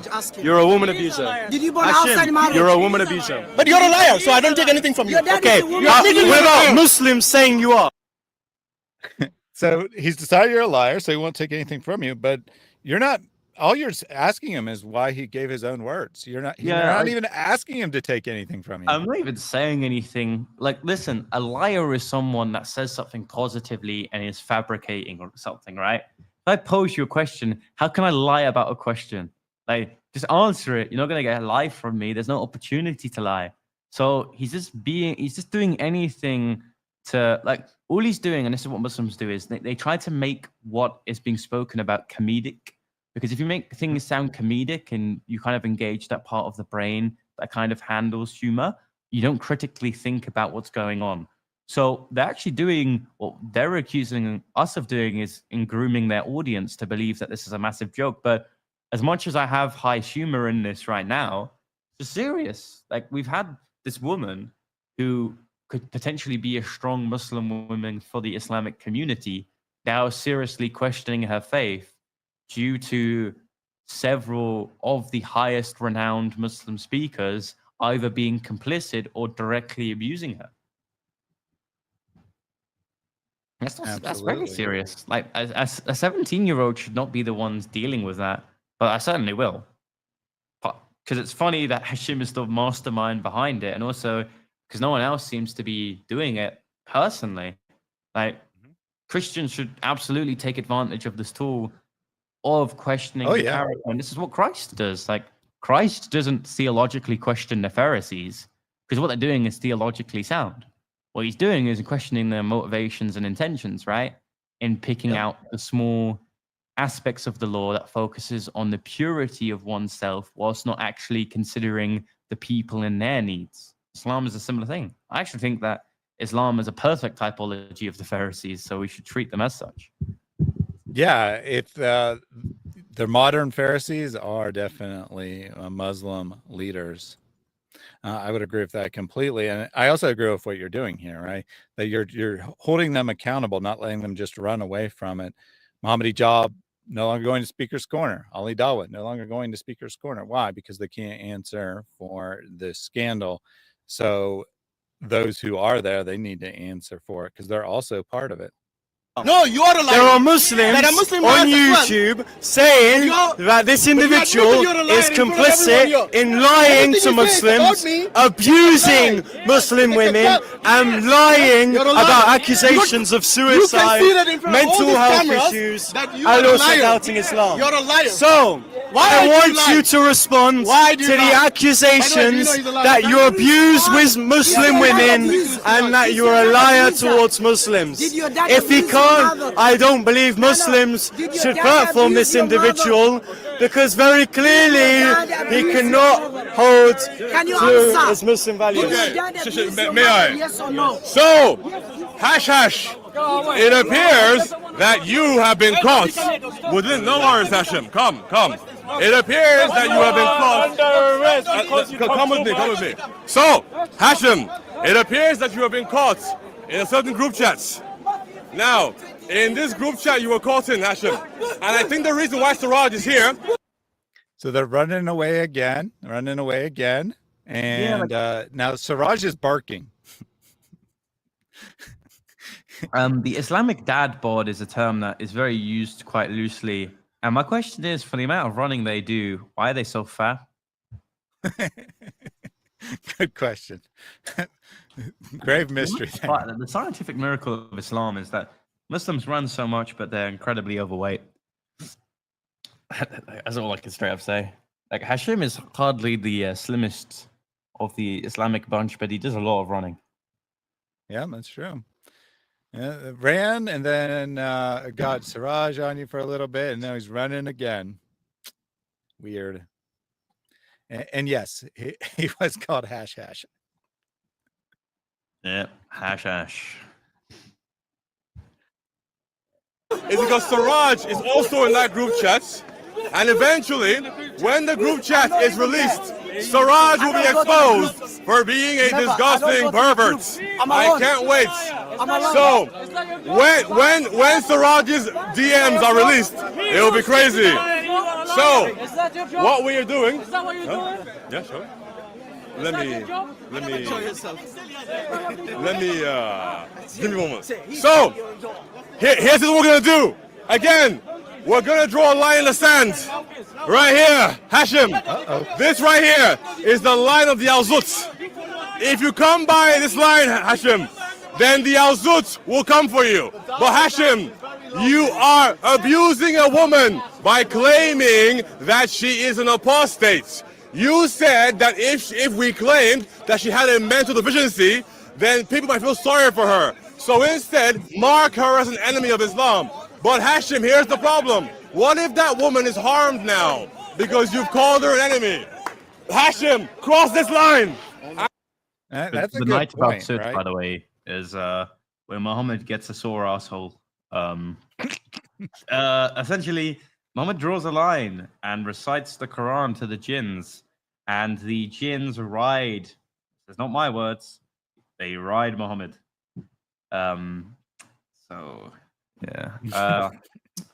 Poor Muhammad, really. It seems like sexual abuse scandals are kind of triumphant, kind of very deep rooted within Islamic theology, unfortunately. Yep, poor Muhammad was sexually abused, and now his followers are sexually abusing others. But that was a very good point raised there, that Hashim was saying that we shouldn't say that she's mentally ill. People might have sympathy for that. Instead, we should claim she's an apostate. Well, the penalty for apostasy in Islam is death, and some Muslims will think that it's their duty to carry that out, to enforce the penalty. So he's saying, what happens if, because of your false claims about her, which are false, she is a Muslim, right? She hasn't left Islam, and that your false claims cause her to be harmed by one of the Dawah wannabes. And of course, they're not going to answer that either. Yeah, they never will. Yeah. So, I mean, it's not just, it's not just a rumor or gossip or something. There's real consequences to Hashim's action. And the Al-Zut will come for you. I'm right here waiting. I'm right here. Come on, my camel. I want to showcase that you harm women, and not just regular women. You harm Muslimas. How dare you harm Muslimas, Hashim? Is this what Muhammad told you to do? Is this the thing that the Sunnah allows you to do? Are you allowed to point at random women and say that woman's an apostate? What you're potentially doing is putting her life in danger. What will you do if a man or a woman goes up to her because they know who she is and they harm her because of what you said, Hashim? Hashim, I can't wait for the entire group chat to be released, because then we'll see all the disgusting things that you... Yeah, we're all looking forward to that for sure. Well, the PDF was dropped, but we still have not everything. We still have the things like abrogated, censored, and we don't have the name of the lists of everyone there. And like I said, the reason why that won't happen is because, unfortunately, the person who has this information is a Muslim. So, of course, they're not going to completely destroy Islam.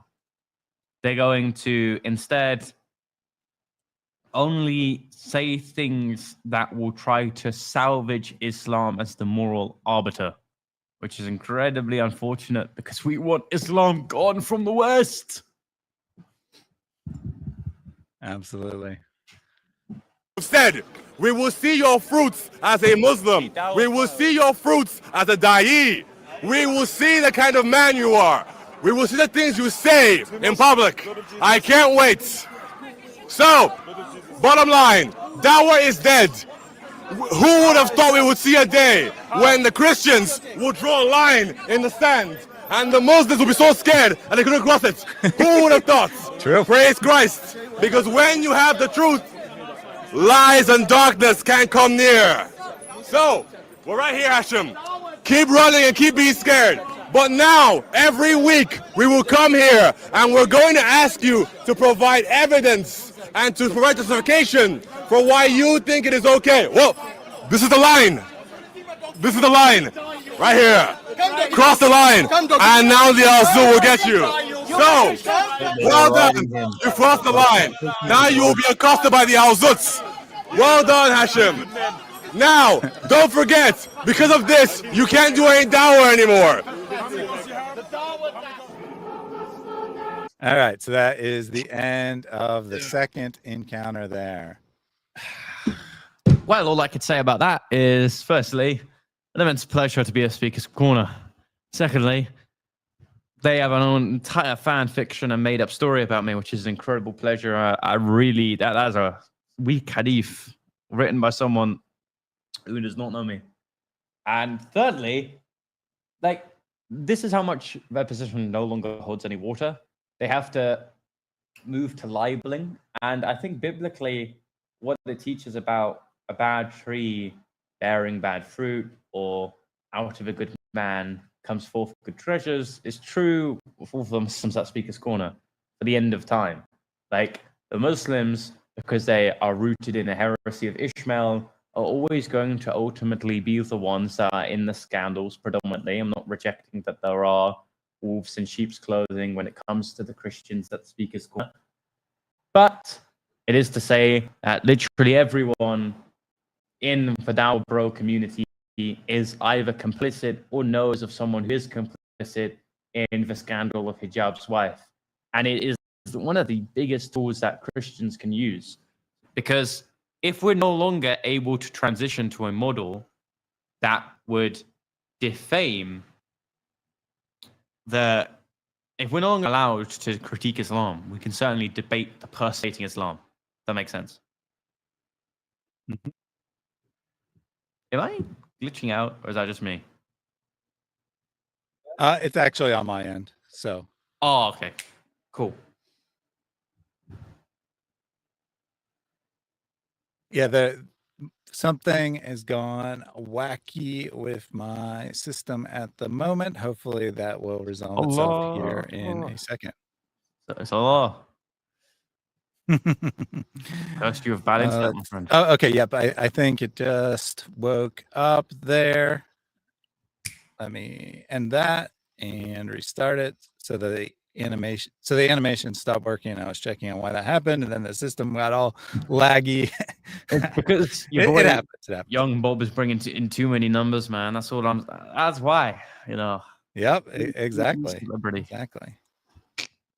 Yeah. All right. So that's restarting. So hopefully that will work here. And let me just make sure it's connected.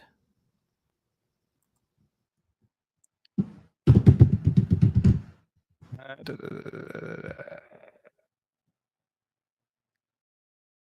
think it's probably working. Let's see. Let's take a look. This is why you go to do your dua to Allah subhanahu wa ta'ala and do your 5 obligatory prayers in the masjid, or else Allah should curse you with bad internet. Yep, exactly. And this is all the consequence of being a mushrik.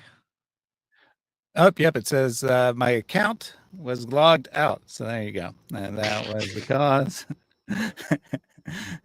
So it uses the YouTube API. So if my account's not connected, then it's not going to do anything. We're still live, though, right? Yeah. Okay. We're live. Okay, so the animation should definitely. I can't leak my information in how I'm going to dominate Islam. God damn it. Yep, you still got to be careful, right? You can't give your secret plans away. So I got some super chats. We'll take a few of those, and then we'll decide on whether we're going to watch that other video. First, a member message from Pro-Life Chloe. I can't answer this question in a 20-minute interview, nor is it wise to do so, which is why I never brought this topic up myself. You will not find one lecture of mine about this issue. It should never be brought up in public. And I don't like these idiots, and they are idiots, wallahi. This is not something you discuss amongst the masses, ya akhi. It's not wise. I encourage anybody who is really interested to go deep to take the class. I do this class. It'll be 1 year later. So for all the super chats, we get a prosperity hadith preacher. In this case, Yasser Kai doesn't quite fit in with the others, but he's like, I can't answer your questions. I can't answer your questions. And Pro-Life Clay says, God bless. Definitely something that's not wise to discuss among the masses. Pro-Life Clay, thank you for being a channel member. And thanks for being a pro-lifer. Thank you. Absolutely. So we got a super chat from Songs of Relief. And that also didn't work. Technical issues today here. Come on, man. You've nearly reached 1,000 views and you're running this type of nonsense operation. Come on. It's not like... I know.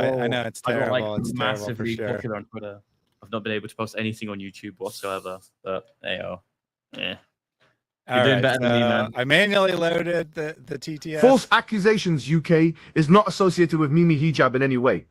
That, nor do I have a fake degree from Cambridge Training College. But he would defend his honor if he were here. With certainty. Have a debate. Indeed, with certainty. And look, the channel animations are working now. Got everything fixed. Got the audio fixed. Got the and the reason that didn't play is because earlier when I restarted the bot, this was made before that. But in any case, thank you very much, Songs of Relief, for that donation. There. Like I said, I've debated with Hijab. He's not. He's as strange as he is on video, and he's not smart at all. Absolutely. That is the best like to dislike ratio out of any apologetic YouTuber by far. I have no idea, right? Because dislikes are not public information. But we usually get like 2 to 3% dislikes on a video, which I don't know if that's high or low or some videos though get far more, right? The ones that actually get to Muslim audiences. And I like dislikes. I'm like, yes, a Muslim watched the video when I get a dislike. In any case, that's another super chat from Songs of Relief. Sir, how can we contribute financially for your organization? They get in touch with me. And very easy, people know where I am. And once they get in touch with me to contribute without causing problem, to contribute in big amounts. And many people call me for lunch and for dinner and for meal. And for every meal, they give big amounts, alhamdulillah. So those who really want to contribute, they come and meet me. Zakanak wants to meet you, Songs of Relief, but I appreciate you being a regular donor instead of going to meet him. Weirdly grateful for Danae King. Reasoned answers, full-time devotion to interesting topics. Praise God. Nice to see you, young Bob, today. So for Bob's reference, and maybe a few people in the audience as well, what Songs of Relief is referring to here is a reporter named Danae King wrote an article in the newspaper about how I hated Muslims and had a horrific YouTube channel, blah, blah, blah. And as a result, I was fired from my job. And at least in the interim here, I'm doing full-time YouTube ministry as a result. And so directly related to the work of Miss Danae King is why we're here today. Thank you for that donation. Well, to share in a similar story, my college has on so many occasions tried to kick me out or put me on a terrorist watch list for what I do. So don't worry, man. Discrimination's everywhere. It's not just you. Yeah. So the the irony here, right, is it actually wasn't a Muslim. It was just a liberal social justice warrior woman who had a problem with me, who took this to the press. But the irony is, like, you know, you're trying to get me shut down, and you end up me going from like doing 1 or 2 videos a month to doing like 4 videos a week. So great strategy there. Great strategy. Shutting me that's down. why cancel culture never works, by the way. Because and then just like, listen, cancel culture is this, right?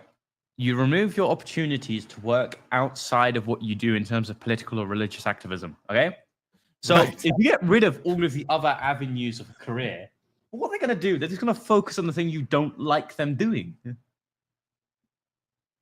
Like, yep. only makes you stronger.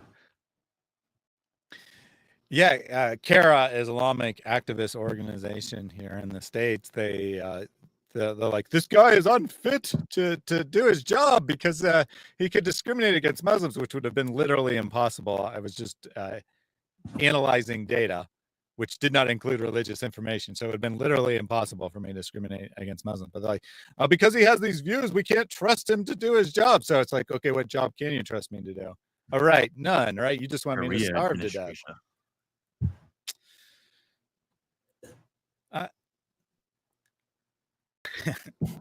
Young Bob the Builder. Can he fix it? No, but Thaddeus can. Fixed animations. Fixed YouTube.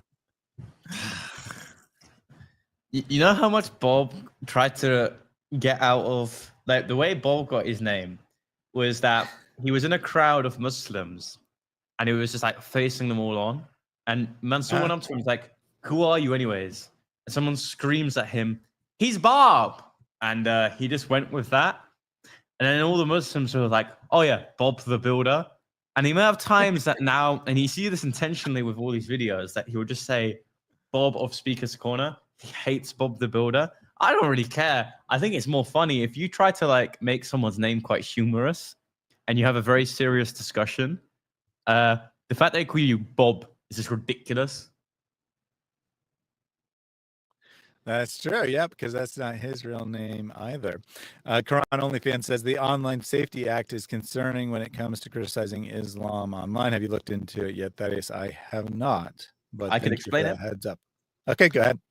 Okay, so the Online Safety Act is a piece of legislation in place 2 days ago in the UK.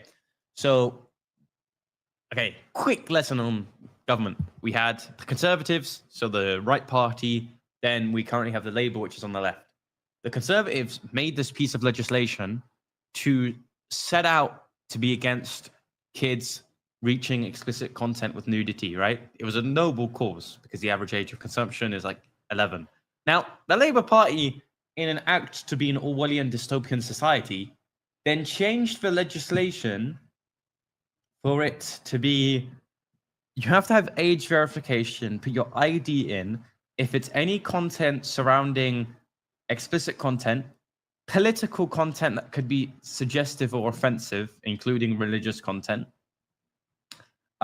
which would cost small and local businesses a lot because then you've disturbed traffic. Like Wikipedia, you now have to put in an official ID in order, even on X. I was on a show called the Outspoken Podcast yesterday, and they had put a tweet promoting me as the guest speaker, and X refused to take it out because you needed to verify your age is over the age of 18.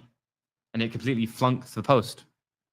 And it's going to, at some point, limit, because it's for any platform, YouTube, TikTok, X, Wikipedia, and it's completely ruining small businesses. So they can control the narrative, control what is put out, and especially when it comes to controversial topics like politics and religion, it's going to completely destroy entire UK. Yeah, that's pretty wild. That'd be unimaginable for me as an American, but Wikipedia especially, right? Like the whole point, well, maybe not the whole point, but a large selling point of Wikipedia is that, you know, anyone can edit it. It is available with completely anonymously, right? You can go on there and they take it very seriously. They only look into who someone is under very extreme circumstances. And now like the government's just saying, nope, you got to put in an ID. You got to tell everyone exactly who you are in order to do anything. Speaking about Wikipedia, if you look at the top 10 people accused of tritheism, God Logic and Sam Shamoon's on there. Just a quick bit of trivia.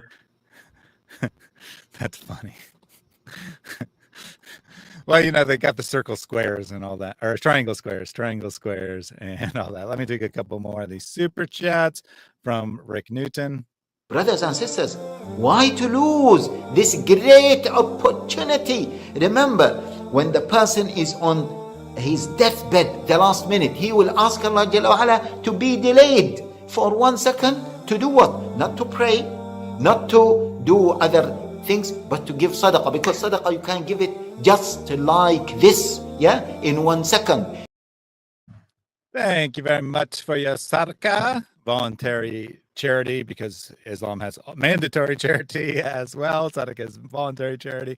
Rick Noon says Muslims will find out soon enough Jesus is God. Amen. Hopefully they find out on this side of death. Hopefully they find out in time to do something about it, but they will find out one way or another. And one more from Hussein Mashni. They give a loan to Allah. What is the reward? The reward in this life is that the money will come back double. You give 100, 200 will come back. Sooner or later. Believe me, all money that is given for the sake of Allah, it comes back. And I'm sure that all of you have experience. Do you have experience with giving money to Allah and getting double back? Bob? What, man? It's called interest. Mm-hmm. It has to happen some way. Like they always say that, like, oh yeah, Islam has no interest. Like there has to be something, like a hidden fee or this promise of double back. They have it. Oh yeah, the whole no interest thing actually is a perfect illustration of how Islam works. Right? They say they have no interest, but then they create financial instruments which are identical to interest, but they call something else. Right? So you have a fee that's equivalent to the interest, or you know, something's worth $100 and you pay $150 for it, and pay over time or whatever. Right? So they just find ways to get around the divine law of Allah, and that's what Islam's all about. It's a system of lawyers and laws, not a system of morality. It's not even that. Like, as Christians, we look inwardly because the law of liberty is written on the hearts of men. For Islam, it's just like, we have these laws. Let's see how we can break and loophole them as much as possible, because very obviously these laws weren't well thought about. Like, they obviously weren't made for. And this is why, like, of all the fallacy of presentism doesn't really work. To look into these ideas and see if they're applicable in today's society absolutely is that fallacy, because there's no way that these 7th century understandings are at all translatable to a modern Western understanding of society and statecraft. Absolutely. So Hussein said that he hoped that I played the apple tree video. Gonna take some apples. So it is random which one you get, but you can also trigger a different apple animation with the word apple. Or you could just give him more money. And who ate the apple? Which you can trigger at any time there. Who ate the apple? And then a little apple tree grows on your screen, so you can see the apple whenever you want using the channel points there. So did have a sort of question for you from Big T. Ask Young Bob if he ever gets genuinely scared of Muslims. No, like Muslims have dad boards, man. They have the Islamic dad board of Saudi Arabia. And I'm hell not like. Imagine if like the consequence of my actions in some point, and Dodgy Ali have like this big Muslim guy is like, what you say about the Prophet? Oh yeah, you got like mounted by jinns, and then he pulls up a knife and like shanks me up. I'll probably be scared, but right now I'm pretty confident in what I'm doing. To be continued as long as I see like a viable threat. Yeah. I'm not too scared either, right? As the Bible says, don't fear the one who can kill the body, only fear the one who can kill the body and the soul. So not too scared about Muslims, right? Well, one, I think that 99.9% of the time it's empty posturing, and two, even if a Muslim did kill me, they couldn't actually affect my eternal destiny. So not too concerned about that. Too many Marys said that you're going to have to give yourself your own preferred name. So don't let them bully you and give you the name Young Bob. In other words, I don't know. I think it'd be really funny and slightly egotistical if I could make the name so well known it's completely detached from the Speaker's Corner community. So people don't know me as like Bob's son. They now just know me as Young Bob, independently of Bob. So maybe it's more of just like a challenge, kind of change the name into my own thing. But a name is just a name at the end of the day. If anything, like when I became political, people just like said Young Bob, like really emphasized the B because like they think it's incredibly weird why someone has such a simple name. So apparently my microphone got weird there. I just reset it, so maybe better now. I don't know. I'll see. All right. So I do have the video from your third encounter. I forgot to ask before we started how long you wanted to go today. So do you want to take a look at that as well? Yeah, sure. Up to you. That's absolutely fine. Just, All righty. Yeah, that's fine. Let me pull that one up here. Just for you, my friend, I have all the time in the world. All right. Very generous of you.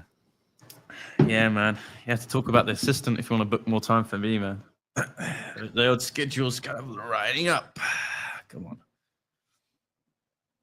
All right. So we got the third encounter here. They're not the last one. Well, Actually, very recently, literally just an hour ago, the fourth interaction got uploaded.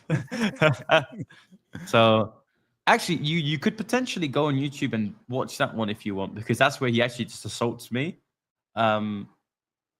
If you want.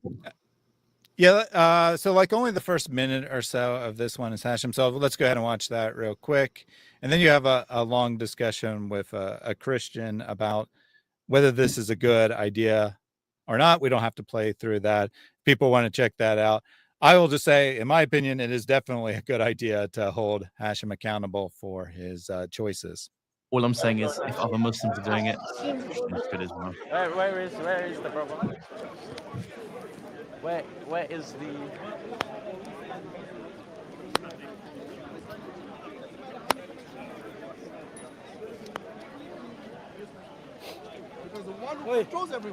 No. I warned him. I told him if he got into Speaker's Corner, he would have to face the accusations of his Luke group chat. Go back to the beach. No. Yeah, come on. Hashim. Finally. We don't talk to No, I don't talk to misogynists, but on this account, because of course you're a dahi, a very popular Muslim dawahgandist, we of course need to How to Catch a Predator style. I'm Chris Hansen, you're the predator. We need to finally speak on why you hate women. Because if you want to defend Islam... We don't talk to trolls, and Okay. you're a troll. Yes. So I don't talk to trolls. So, Stop following me. I'm Chris Hansen, you're the predator. This is I called want to harassment, know, guys. Can you I respect want this? to know You're gonna why give this to the you police? falsely accused... The police last time told I me. want to... So now he was saying, get the police, please, guys, go run to the police. Times the police are like pending like incoming ETA, or like they're collecting evidence to supposedly call the police on you. They really ruined the police allocation of resources here, because the amount of times like I have seen bros just like say, film this for the police, and nothing comes of it. I'm waiting one day for like a conga line of police officers with different cases against me to come into my house. Yeah, just couldn't tell you, man. Like we Christians never overly use the police, and maybe we start doing that, because I think Speaker's Corner is a space where if you give us leg room, we should do the same thing. Like if you do the same thing to everything's on the table if you put it on the table in the first place. Yep. Fair's fair, I say. You to know, I'm Bob Hansen, right? Yes. This is called harassment. Yes. They said that I'm not to commit a crime. I wasn't guilty of it. So, I'm Bob Hansen. I want to know... Bob Hansen? Yes. You're Bob Hansen? Yes, and you're the Please change predator. your name. Yes. And you're the predator. So, why did you falsely accuse a woman of suicide? Because we have the... Like the fourth time you say it, it finally enters his brain, and he's like, "Oh, that's funny. He changed your name." Maybe he doesn't actually get what you're saying though.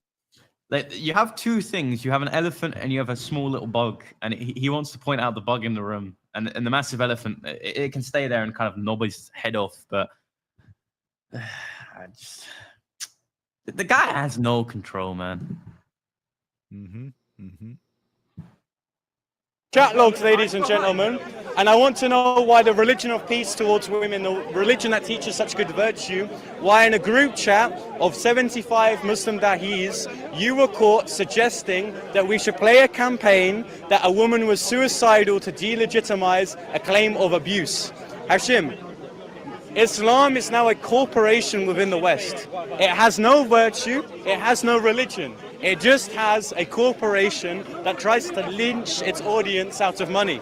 So, Hashim, I want you to tell me why you're complicit in the abuse and the sexual scandal of Mohammed Hijab's second wife. And the fact that people here would wish you peace clearly demonstrates that your grift, that every single Muslim is playing at Speaker's Corner, has become very successful. It's incredibly satanic, it's prosperous. So, Hashim, I know your potential cousins, I don't know, there's incest involved there, maybe holding you together because you're emotionally out of your depth. But why are you falsely accusing an abused victim of abuse? This is where our good friend Pastor Orlando, by the way. So we had a discussion. You can watch this afterwards as well. Yep. Pastors have this very particular way of dialoguing. And it's not a bad thing. Like, there's different ways that Christians go about evangelism, right? And Pastor Orlando, being a pastor, and pastors always have this weird pastoral way of speaking. I don't know if you've also seen this as well. So you just got to respect their wisdom and just say, hey, look, you do, like what the Muslims say in like Quran chapter 50, like, you have your religion and I have mine. You have your way about ministry, I have mine. And it seemed like in the comments, people were sympathetic to the way I was doing it. It's not like I would have an issue if the only thing I do is what you're currently watching. Right. But no, I actually like do time discussions with people on why Islam is true or why Christianity is false. So as long as you're doing it legitimately out of a God-given intention, there's no problem. Yeah, exactly. I wouldn't be like saying that you should just harass, you know, quote unquote harass, follow around any random Muslim, right? Someone comes out of a mosque and they don't want to talk to you. Let's just get him, boys. Right. You just let him walk away. But that's not the case here, right? Hashim is a public figure. He's dodging accountability for his actions. And I think it's perfectly appropriate that if he's choosing to go to Speaker's Corner and be involved in discussions, then you should be able to bring the discussion you want to bring. Yeah, I absolutely agree. Yeah. All right. So that's what we wanted to show from that one there. And now we got the brand new video here. Hashim pushes young Bob. He doesn't want to talk about scandal. Only really thought-provoking titles on the Revelation 22:30 channel. It's very... Let me just skip past the intro here. And got stuck for some reason. You're definitely not a Catholic. Why am I not a Catholic? Is a Catholic? I've been baptized. I've been confirmed. I've been married. I've been married. I am married. My wife is still here. As long as he holds I don't know what's on his mind. I'm still here. As long as he holds to like some sort of like dogmatic position in terms of interpretation, he's absolutely fine. If you interpret it the way you want, okay, but do you have the qualifications to do that? Because that's what the Catholics will ask you, isn't it? I'm just like, yeah, just asking because that's what they would actually ask you. As long as you have an interpretation. By the way, I don't want to be recorded by you guys. Yes, because you're a suspected misogynist. That's why. I don't want to be recorded, huh? You have a posse of cameramen behind you. What are you talking about? Like, I actually think he's emotionally hurt at this point.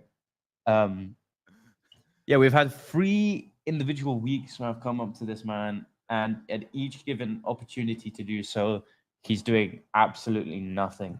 Like he's just running away. And this is why I'm doing it, because he can't do any dawah now. He's completely disabled. His limbs are cut away from him at this point. Allah has removed the hikmah, the wisdom. Like, there's no hikmah here anymore. There is just a depressingly small Muslim man. And then we got Bozo Zhao in the chat here. I don't been ignorant. I see what's happening, but you are ignorant. Great argument there. Thank you. Thank you. I'm ignorant. Let us know what we're ignorant about exactly.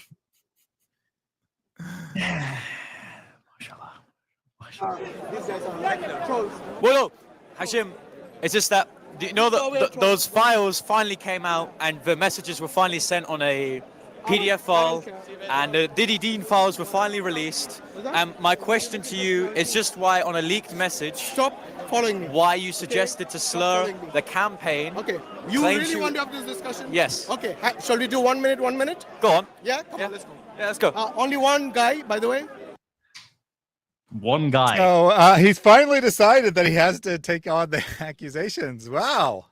But like, he's doing it in such a debate, bro. Like, like if you were accusing me of a heinous crime, I wouldn't be like, we're gonna do 1 minute, 1 minute. I want your argument syllogized. I want it sounding valid. I don't want any fallacies in there, bro. Like, come on, debate me, Discord it. Like, no, you're accusing me of a crime essentially against another human being made in the image of God.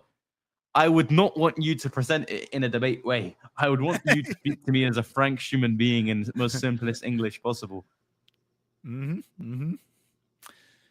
Nonetheless, after multiple encounter, he's finally like, okay, I can't just run away. I'm gonna have to eventually face this. And he's had 3 weeks to prepare for his brilliant response. Around what's happened. You know, they've looked at all the evidence and you can finally face it. But fortunately, yep, let's say, it's this guy who is very shy and doesn't want to be on camera, yet has a YouTube channel where he posts videos from Speaker's Corner every week. Let's see what he has to say. Only one recorder, and I'll have one from my side. Go on. Okay? But after that, you leave me alone. Okay. Okay? I want you to promise on camera that you leave me alone after that. As long as you do the following. What? Firstly, you address the scandal. Secondly, we debate on why Christianity is false. I debate why Christianity is false? Yeah. Wait. So you don't want to have this discussion about this scandal? No, I want both. So I want to firstly demonstrate. I don't go by your rules. So, these are the rules I'm giving to you. I don't care about your rules. Do you think I follow your rules? Why not? Yeah, follow his rules. Do you know what take compromises? So, Hashim, I don't want to compromise. I want to firstly demonstrate how you're a bad Muslim. Then I want you to demonstrate. it's like a very simple thing because I didn't want just to be on the scandal. I wanted it to be on like why he disagrees with Christianity. I wanted to discuss with him on why he's a bad debater and why he's a bad Muslim. And he's just like, no. Okay, then like give me a compromise. Like I would have actually accepted when he denied the discussion, but he's just found his way out. And quite frankly, I don't care. If anything, if he doesn't want to be diplomatic in the way he speaks to people, it just enables me to continually go up to him in this manner. And it doesn't disturb me. Out of like the 5 hours I'm at Speaker's Corner, it gives me like 15 minutes to deal with him and then the rest to evangelize the Muslims who actually want to have a discussion. Yeah, absolutely. And you gave them a very favorable topic there, right? That's their favorite topic to discuss is why Christianity is false. You didn't say, let's discuss why Islam's true, which they would hate to discuss for some reason, right? I mean, I would love to discuss why Christianity is true, but the Muslims, they only want to ever discuss why Christianity is false. You gave him their favorite topic and he still wants to run from it. No, I don't agree. And like you could do it in so many different ways as well. Like that topic is like so easy. Like, okay, it's such an open topic as well. Like you could even like go the route of Islam is true, therefore Christianity is false. Like there's so many different ways of doing it. And he's just rejected it because imagine if he actually believes in the nonsense that he's preaching. He has an easy topic that he could dismantle me on, and he has an easy accusation that he could disprove. But of course, if he's not saying yes to these conditions, then ultimately there's a reason for that because he can defend either one. Yeah, now he's not only going to look bad as a person for his actions in the group chat, but he's also going to look bad as a representative for Islam because he's not going to have any good arguments to bring. They only want to discuss with people who don't know anything. As long as the person doesn't know anything, they can make up whatever lies they want, all good. But as soon as they discuss with someone who knows something, I don't want to have this discussion. You go do your thing and I'll do my thing. Weird stuff. Absolutely. How you're a bad I don't want to have debater. a discussion with you. Okay. Okay, So so you go won't away. you won't respond to the Go away. scandal. Go away. You won't respond to the There's no scandal. scandal. There is a scandal. There's a whole PDF file So of go and leaked speak messages. To the one who's involved in the scandal. Yeah, you. I'm not. You're involved. You're in the group chat, my friend. Doesn't matter. Wait a minute. Now he denies that he's involved. He denies he's in the group chat. The group chat. Carry that a he's the line, administrator Hashim. for? Find a line and carry it. Like still moving lanes. He was 2 minutes ago. He was ready to debate 1 minute, right? Now he's saying, I have nothing to do with it. I'm not involved. I wasn't in the group chat that I created and You run. wouldn't debate something if you weren't involved in it. That would be like you asking me, can we debate on why Krishna is one of the many substantiations of the one God? Right? I wouldn't, because I'm not Hindu. Yep. When you comment on So if something, you're doesn't make you directly involved in a crime, will you not comment on respond? something, are you involved? No. There you go. I comment. But you are, By your and own you're a public speaker. So if you want a discussion on this, by the way, do you stand for the rights of women?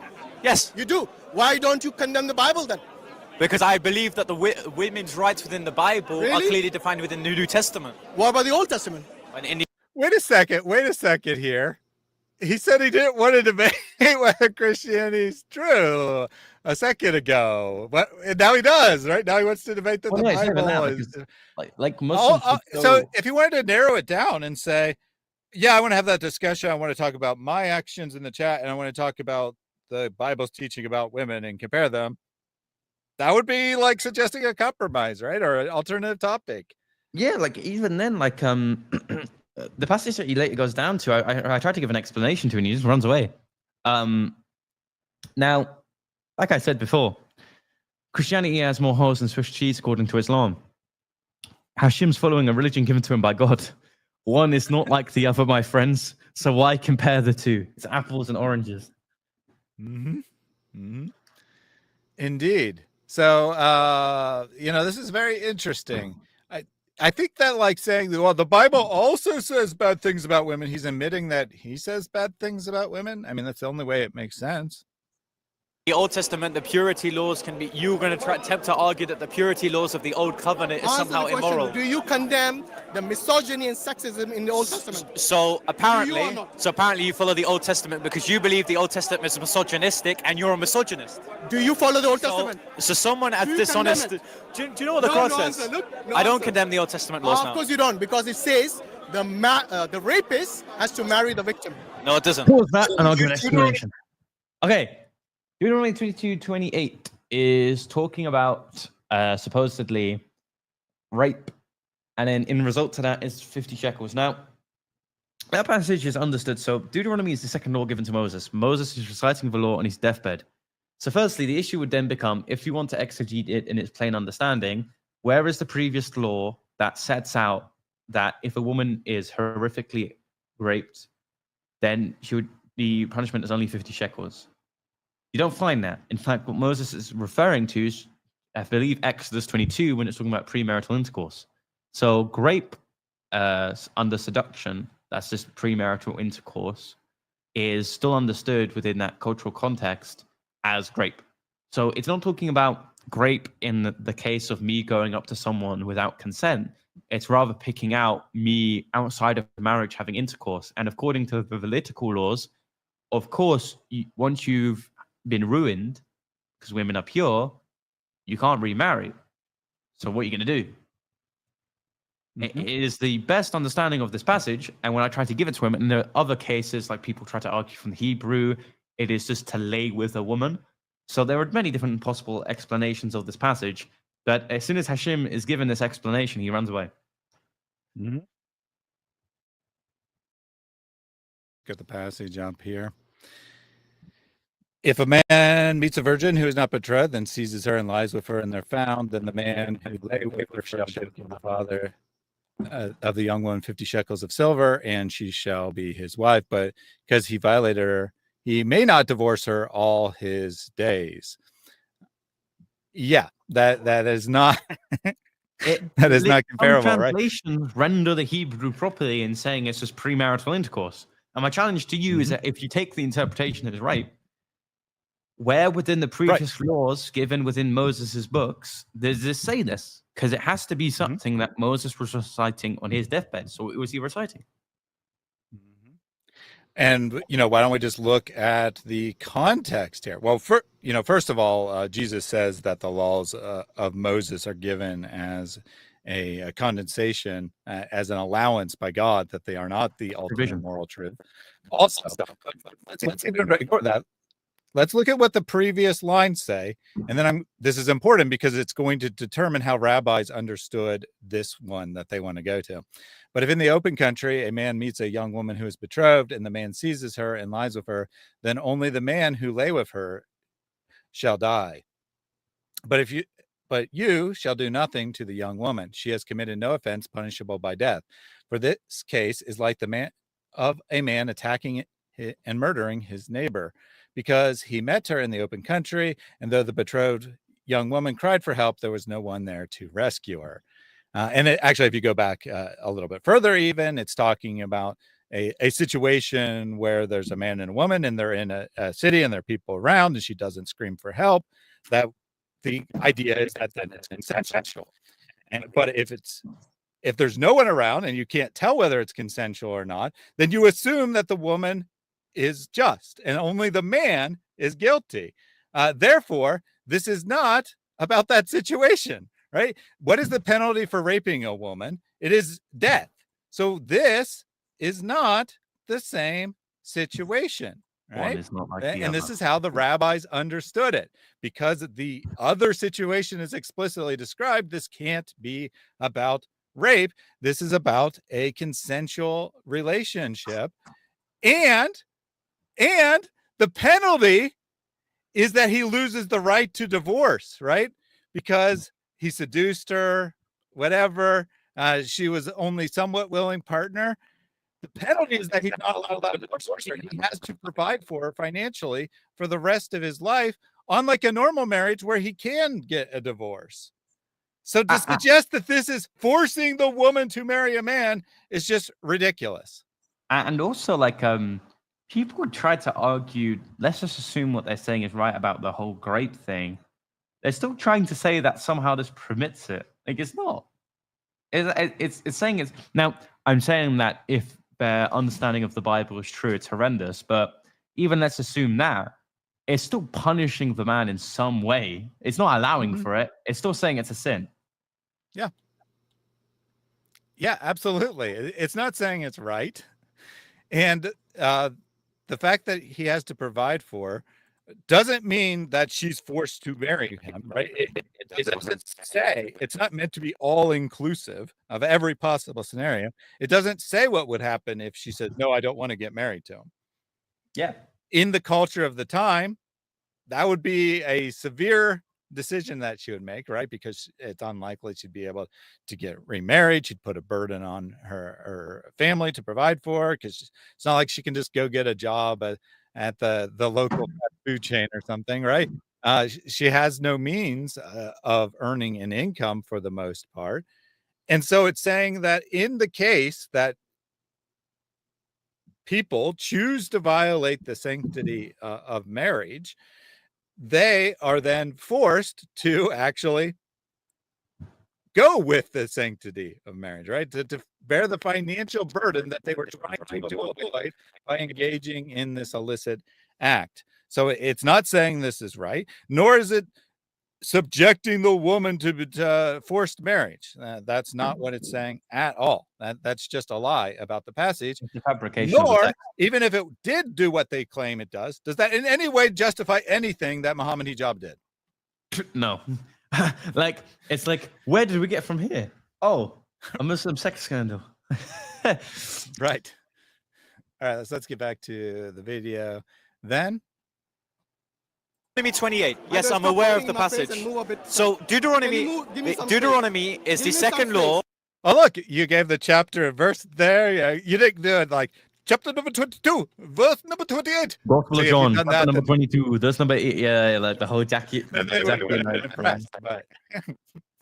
Yeah, like this is what I mean. It's crazy, right? I've seen like Zakir Naik or before him D-Dot, which is where he really got it from. They'll ask a probing question where they clearly know the verse in mind, and then maybe the audience member doesn't know the exact verse off the top of their head, and then they'll say the verse, and then the Muslim audience go nuts. They'll start clapping. He memorized the verse number. That doesn't mean he understands it in any way. That's not an argument to say I know the verse number. Crazy.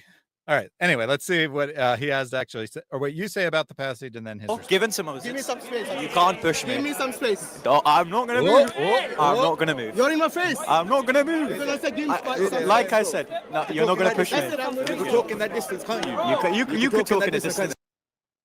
He wants to talk about harassment. I'm pretty sure that by definition is assault. I'm not saying that's the kind of assault that would normally get persecuted or prosecuted, but that is by definition assault, right? Touching someone with Unnecessary force. Like, I'm an equal distance. Like, I very intentionally had an equal distance towards the nearest person next to him, and this bro is like casually saying, "Oh no. Why are you in his face?" It's like, no, I'm obviously not. It was only when I was responding to the pat. Like, the thing is with me is that I very much know where these people are going to go down, and every way I'll meet them or what road they're trying to go down to make sure that nothing happens. So I will be very careful that if he's going down the Old Testament route, I can defend it.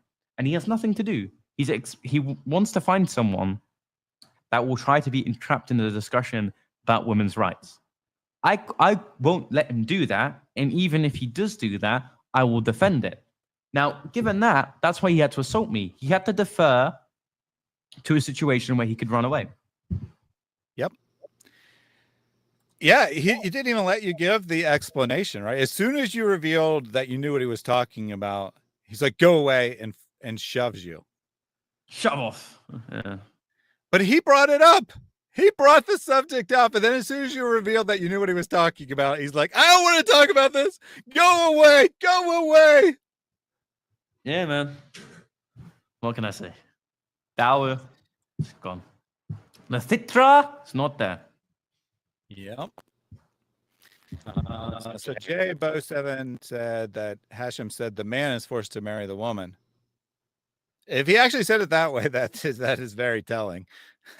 Because the man is forced to marry the woman. It's her choice whether it goes forward, from my understanding of the passage there, and he doesn't have a choice. As well, you're not going to move. So, Hashim, you dirty scumbag of a Muslim debater. Maybe not the Muslim. He's a dirty scumbag. Yeah, yes, he is clearly a dirty scumbag. Don't use that word. Or what? You're a dirty scumbag. Listen. Like we saw, he is directly and physically assaulting people because I want to prove two things. Firstly, he's a bad debater for Islam. He won't debate on why the religions that he believes is false are exactly that. Secondly, a leaked PDF of him essentially saying that in response to a valid claim of domestic abuse, we should slander her as someone questioning Islam and as an apostate of the faith. Very clearly, ladies and gentlemen, Hashim, when he's under pressure, will defer to assault and reports to the police. Now, there are better ways of doing this. I will always... I hope he goes to the police today. I meant he did. I hope he does, because, all you did is you came and asked, and he agreed to a discussion. Then he said he didn't want to have the discussion. Then he brought up a passage, and you responded, and he shoved you. So if anyone did anything, it was definitely him. Yeah, he tried to go to the police later that day, and I was like, I'm going to call your bluff. And I said to the police officer, like, can I report him to assault? And then his face dropped, and he just ran away. I find it so funny because, like, people don't think kids should be at Speaker's Corner, but I think, like, Speaker's Corner is a playground, so kids are going to have, people like me are going to have the best fun. Like, I mean, given the level of arguments of Hashim here, I'd say this is a perfectly appropriate place for grade school children. Yeah, maybe we should bring him in. Yeah, and maybe if they bring in the 9-year-old girls, he can look for a future wife as while he's at it. Who knows? Yeah, man. Okay. We'll set up a TV show. There's always more degrees of wisdom that I don't possess due to my age. But the fact is that if you respond to a young child in this way, giving him that he's the accusation of a misogynist, then of course this demonstrates that should be a speaker for Islam. That's my first point. My second point is that the purity laws of the Old Testament are misexegeted under... So let's just get that first point there. And I agree, right? You gave him the most favorable topic, right? Their favorite topic, why Christianity is false. And it's so open-ended. He could have actually gone to the exact passage he went to and said, this is proof that Christianity is false, right? He could take it anywhere he wants. You give him the biggest leeway on what he wants to talk about, and he still refuses to talk about it, which is very interesting. That definitely shows he is a terrible debater. He only wants to talk to someone who doesn't know anything. As soon as you indicate you know what he's talking about, nope, don't want to discuss it. I know my argument's crap, I think is basically what he's saying. Yeah, I agree. All right, so the second point about the Old Testament. Hashim's claim of the Bible being misogynistic. So, Deuteronomy 28:22, saying that supposedly the rapists that rape women should marry them and pay 50 shekels is not a correct reading of the text. Deuteronomy is the second law given to Moses. It is Moses on his deathbed reciting the laws to the people. The reference to Deuteronomy is Exodus 22, talking about premarital sex. Rape happens in many different cases. I'm not delegitimizing the case of rape in it, but rape was understood at the time as seduction by the man outside of intercourse. So the passage is more likely rendered to be talked about as premarital intercourse outside of marriage. So given that of course negates this understanding that rape normatively, as it's understood within the West, is the thing being talked about within the passage. So essentially, Hashim wants to slander another religion that he won't debate on because he's scared of the accusations which will get... All right, so second point that we already discussed the passage, but yeah, again, good analysis of the text. When we look at it in context, we look at it in literary context, it says something different than what he claims. When we look at the social context, it says something different than he claims. And when we look at the words of Jesus and how we're supposed to interpret the law, then there's just nothing to stand on whatsoever. So no problem there. Do have a question for you from Ho Lee. What are the headphones you're wearing? I think he probably means in the video here. I think I still have them here. I don't have them. I have no idea. I like listening to music. This crappy Bluetooth headphones. Probably get better ones on Amazon or whatever. All right. Just some generic headphones. Yeah, just generic. Platform as a dahi. We have cancel culture in the West. Why don't we utilize it? Because right now we have people at the park successfully funded and a long-term career at Speaker's Corner for essentially defaming and also, of course, delegitimizing any alternative claim that they do. Because most people, and this is true of even Christians at the park, don't practice the religion that they preach. That's all I've got to say. And so then the other point is, if he can't debate these topics, then he shouldn't be given a platform. All right. If I'm out here making arguments and I only want to talk to people who don't know anything and want to avoid anyone who knows anything whatsoever, that indicates that I am not honest, that I am not interested in dialogue or debate. I'm only here to play a little game where I convince a gullible person that they should say some magic words and become a Muslim. Yeah, oogly boogly. Those are magic words of a Muslim. I don't know what to say. Besides from the fact that I'm not photogenic when you bloody pause the video, man. Look at that. Bloody hell, man. Pause it and pause it again, man. There you go. All right. So Houston brought up the exact wording of Exodus 22:16, which you were referring to. If a man seduces a virgin who is not betrothed and lies with her, he shall give the bride price for her and make her his wife. Yes. Cross-referencing, right? Yeah. We understand the Bible. We interpret the Bible from the Bible. I know, shocking stuff there. We don't just take a random verse out of context. And seduces, right? Seduces. That is not rape. At least not, like rape by force. I think that's all right. The last of the Hashim saga. So I don't know what else you want to do, but okay. All right. So then something else happens after this, is what you're saying? Because there's. Oh wait, no. Wait, there is. Oh, I don't know. Hashim there. Hashim, the challenge was, if the police were here, you wouldn't dare me to come. So the police are here. Oh yeah, context to this quickly. He said that because the police weren't there momentarily at the park, I only decided to come to him when the police are. So I came up to him when the police van came, and I said to him, "Now let's have a chat," because I'm not scared of him, to be honest with you. So the police are here, let's have a talk, and he runs away from it. So now he's going to run one more time. Go on. So by the way, ladies and gentlemen, quick context, and I hope this is actually recording audio, by the way, unlike the last time.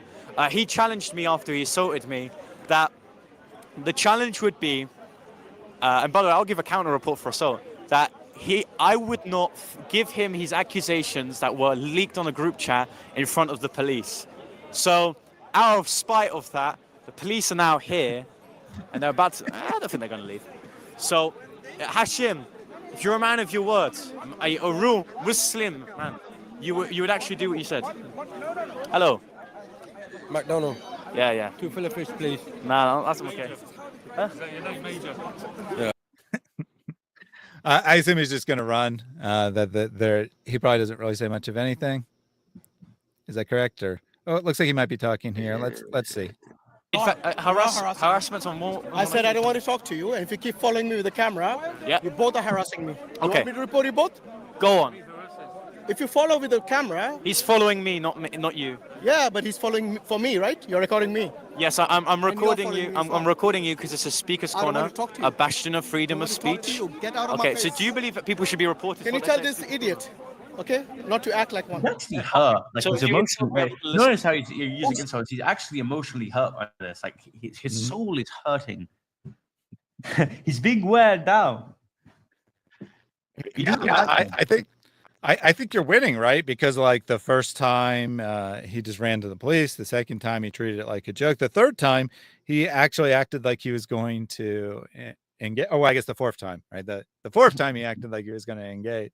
Now this fifth time, now he's really hurting, just calling you names. Yep, great arguments you got on your side here. Says you're going to listen to me anyway. Of course not. Exactly, so you're a bloody Yeah, but liar. you're gonna have an increased chance of me being reasonable. Stop following me. Hashim, respond to the accusations. You report me to the police all you want. Hashim, no, I want to test. Yeah, Hashim, no, Hashim, I want to demonstrate that the Dawah Bros. No. Look, the police are right there. He just has to take a couple steps. I'm gonna report you. Yeah, they're right there. Do it, because then you'll be defamed as someone who has to rely on the police to do evangelism. No, Hashim, I know that if the Muslims defer to the police, no, I would rather be a martyr. Of course, no. So it's martyr not in a way that I actually believe that people in Speaker's Corner get martyred. Like, I don't merit Speaker's Corner work as much as most people do. But I said martyr in the way of trying to use myself as almost a way of opening discourse. If that makes sense. Yeah. Yep. And it says making a good point isn't harassment. Now, like if you went to his house and you knocked on the door and you were like, you got to answer my questions. You got to answer my questions. And, there is a scenario where it could be harassment, but Speaker's Corner is not that, right? If you're choosing to come to Speaker's Corner, I feel that anyone has every right to ask you whatever they want to ask you.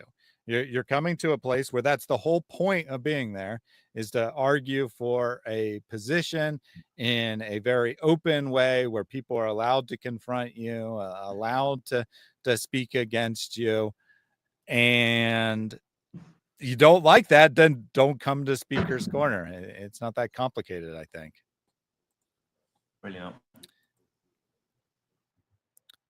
Yeah, don't come to Speaker's Corner if you're not there to debate. Exactly. I mean, what is the point to go there and be like, I don't want to talk to you Get your Be kid honest and with you, don't record me. the Muslims there at Speaker's Corner are probably not worth your time. You want to be friends with them? Like, they are a weird group of fellows. All right, let's give this a little bit more to see. Demonstrate what that happens. Islam is so cowardly that it relies on the judiciary to avoid discussions from Speaker's Corner. If the Muslims are so The Kafirs, by the way, right? They rely on the non-Muslim police officers to come and rescue them. Oh, police, please help me. Please help me. Islam is really weak. I need your help. Yeah. so cowardly to then suggest that because they are running away from discussions, they want to defer to the police. I would happily take the police report, because I don't really care at the moment about theological discussion whether Islam is true. I'm more concerned about the actual speakers of the religion that they claim to be from. If they want to portray that Islam is some sort of... do it! Hashim, I dare you, but you will lose all credibility in Speaker's Corner. Where's my mic? Cameraman problems. Oh, so he's up here standing next to the police like he's about to make a report.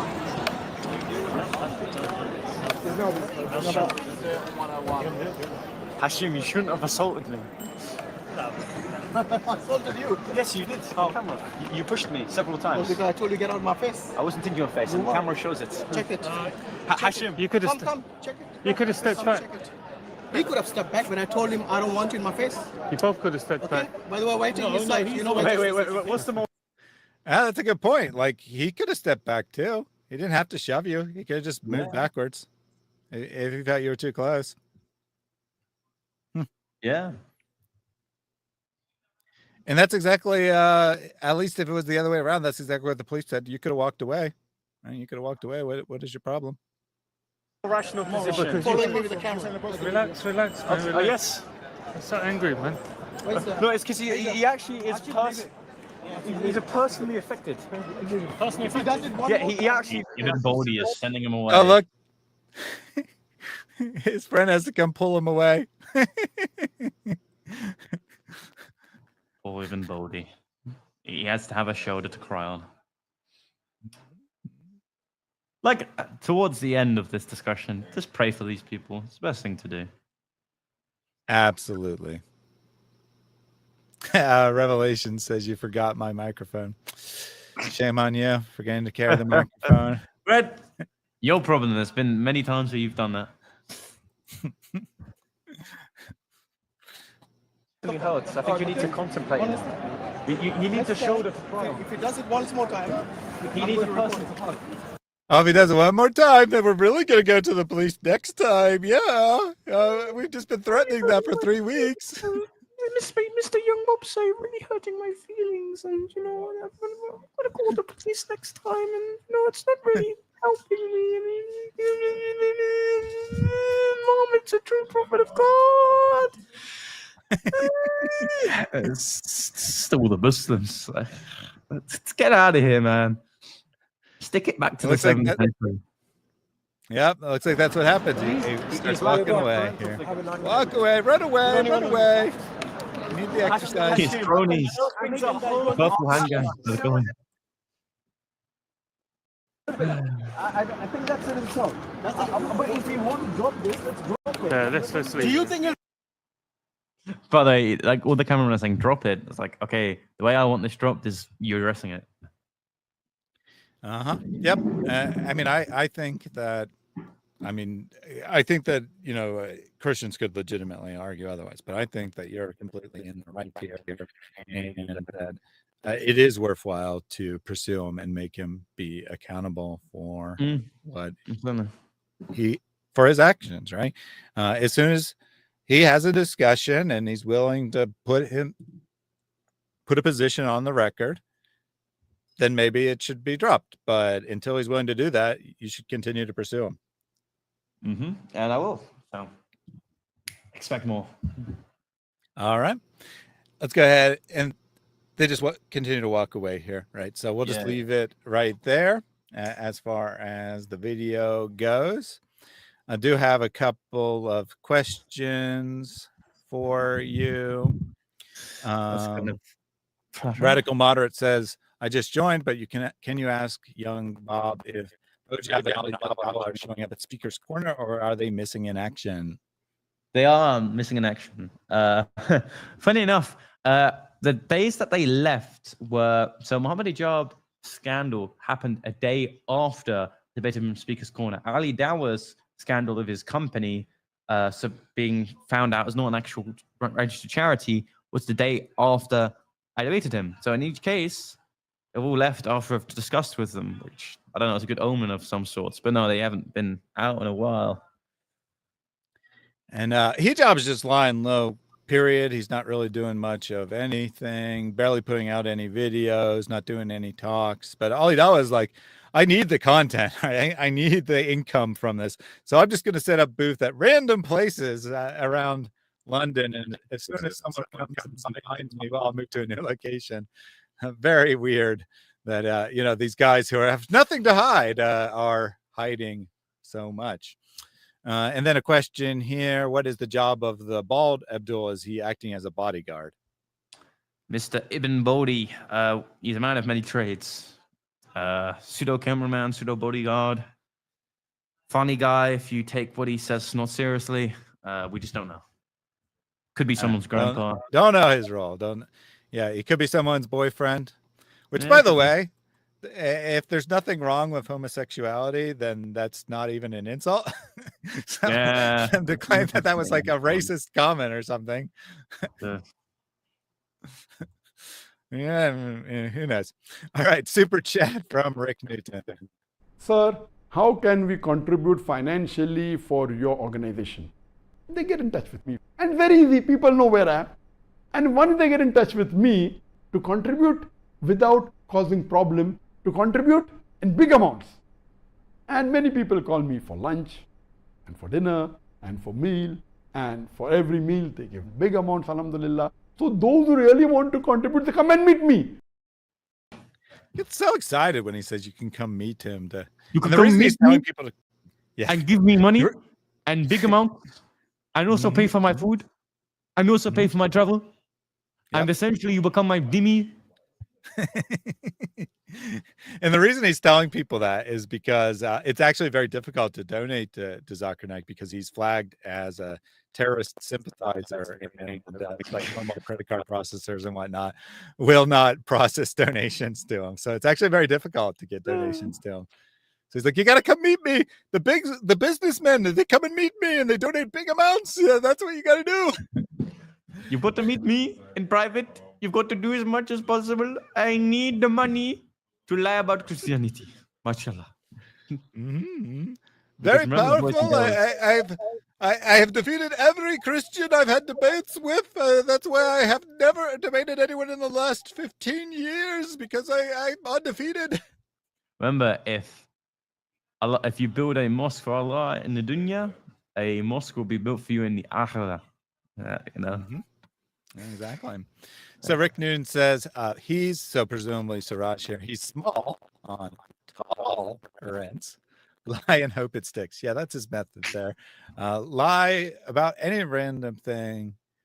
For a second there, he had a mental lapse and he was actually listening to see what the accusation was. But then he's like, oh, my mistake. I repent. I'll go back to just saying nonsense.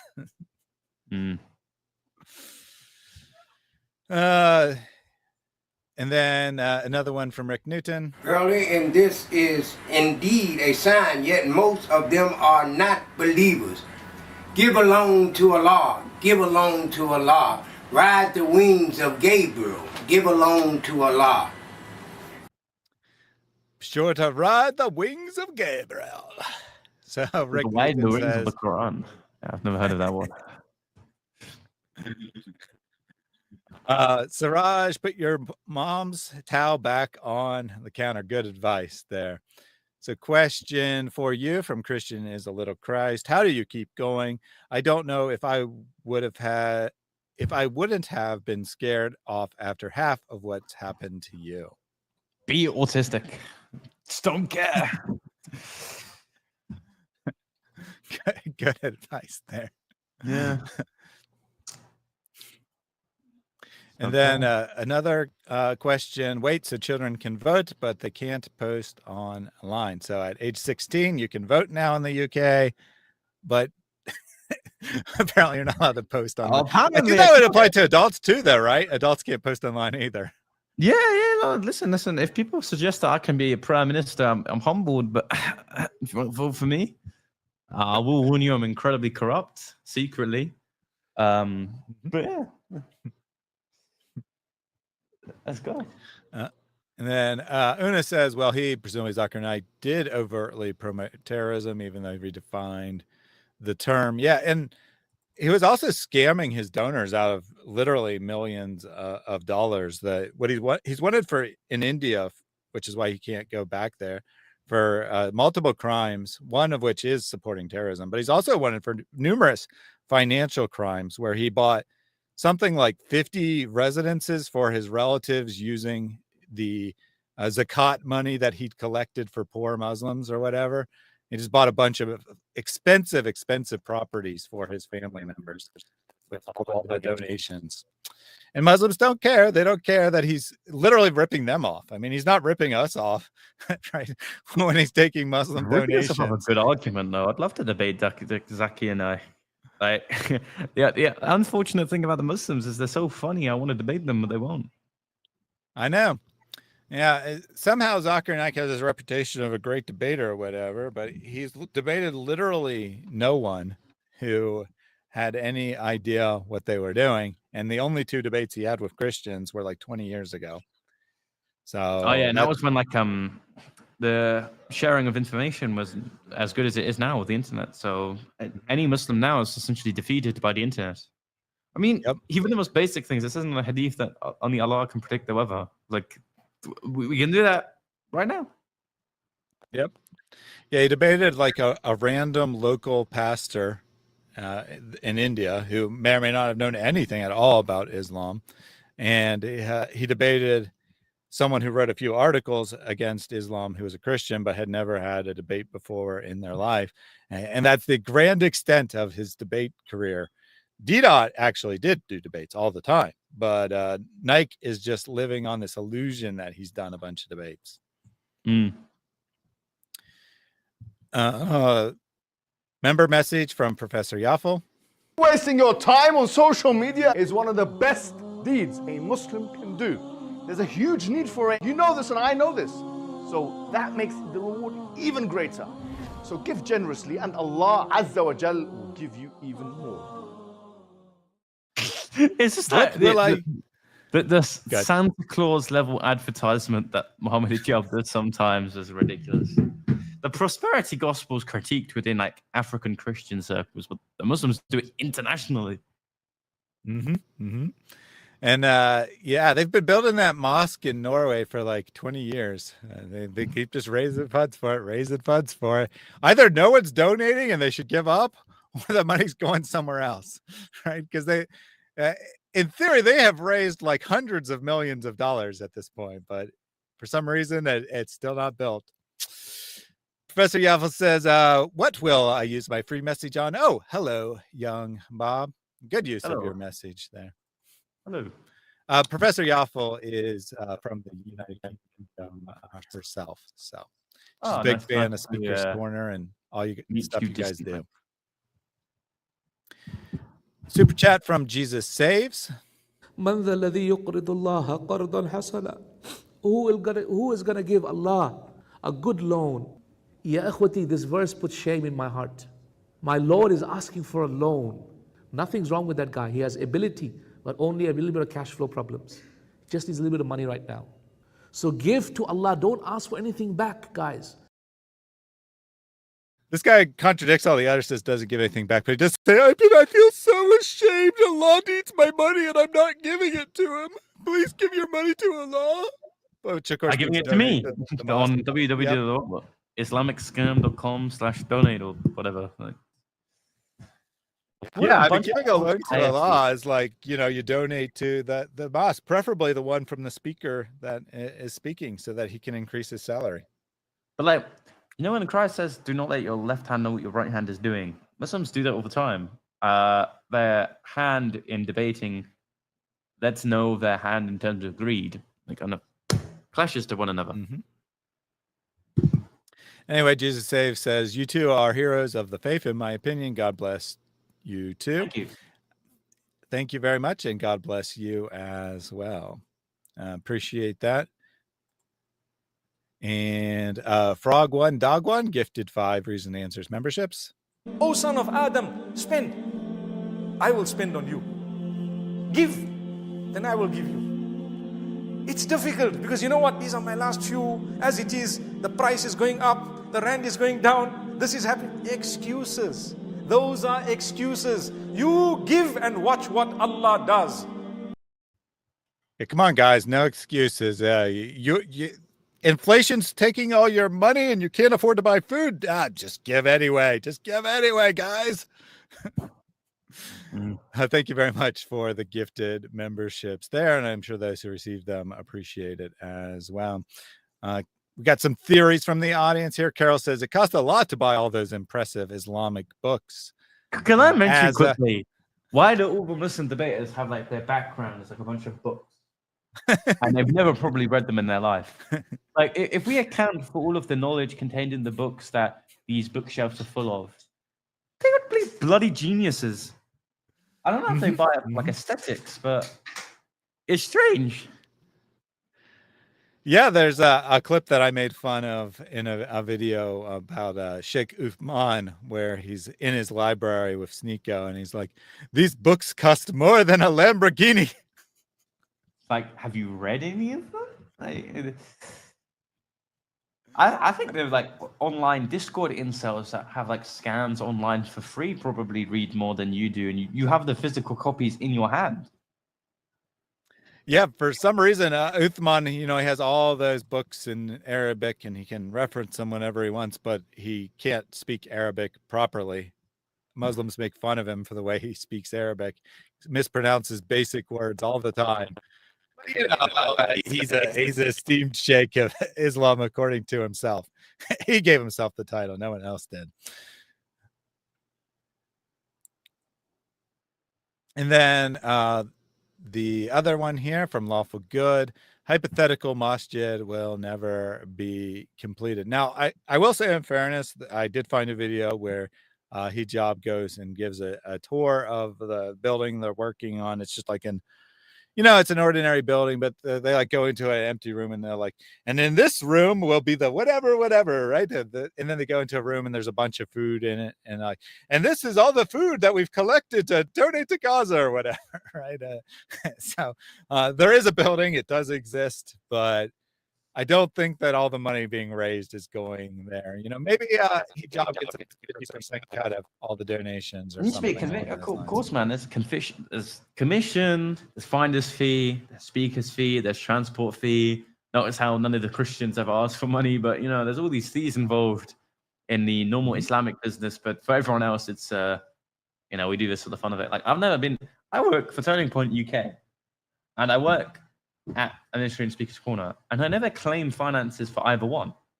I've never taken a penny off anyone, and I travel around the UK. Everything's out of pocket.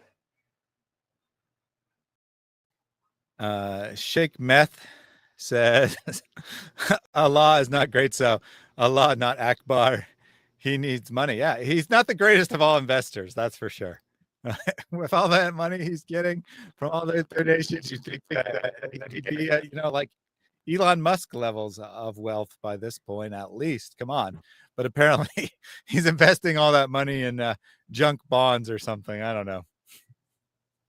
A God so powerful, he begs for money.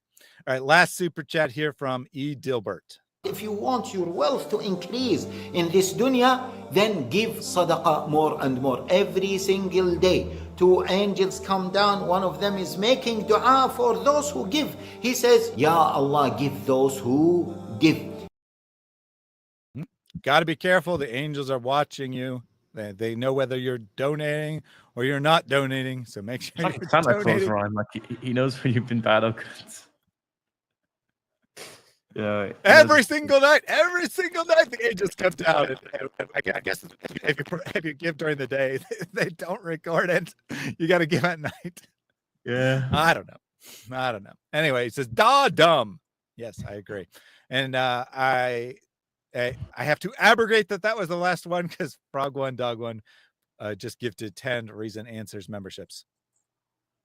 Brothers and sisters, why to lose this great opportunity? Remember, when the person is on his deathbed, the last minute, he will ask Allah Jalla wa Ala to be delayed for 1 second to do what? Not to pray, not to do other things, but to give sadaqah, because sadaqah you can give it just like this, in 1 second.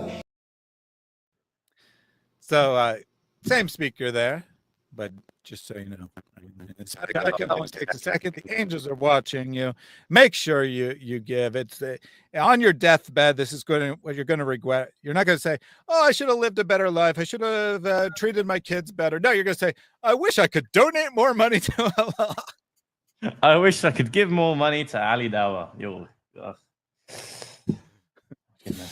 Yeah. Anyway, thank you for those gifted memberships, and on behalf of those received them, thank you for them as well. All right, so we've gone through the videos of you and your confrontations with the amazing Dawah speaker who is very powerful, 20 plus years of experience giving Dawah, and can't answer a single question, I think is what we've seen here.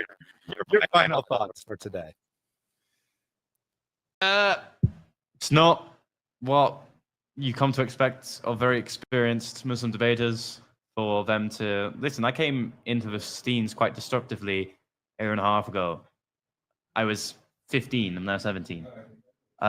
In order for me to kind of disturb the Dawah in such a way demonstrates how fragile Dawah stability is in the United Kingdom. So if we continue to push them, because we've no longer seen shahadas, we continue to push them even further, we'll no longer see them even coming to the park.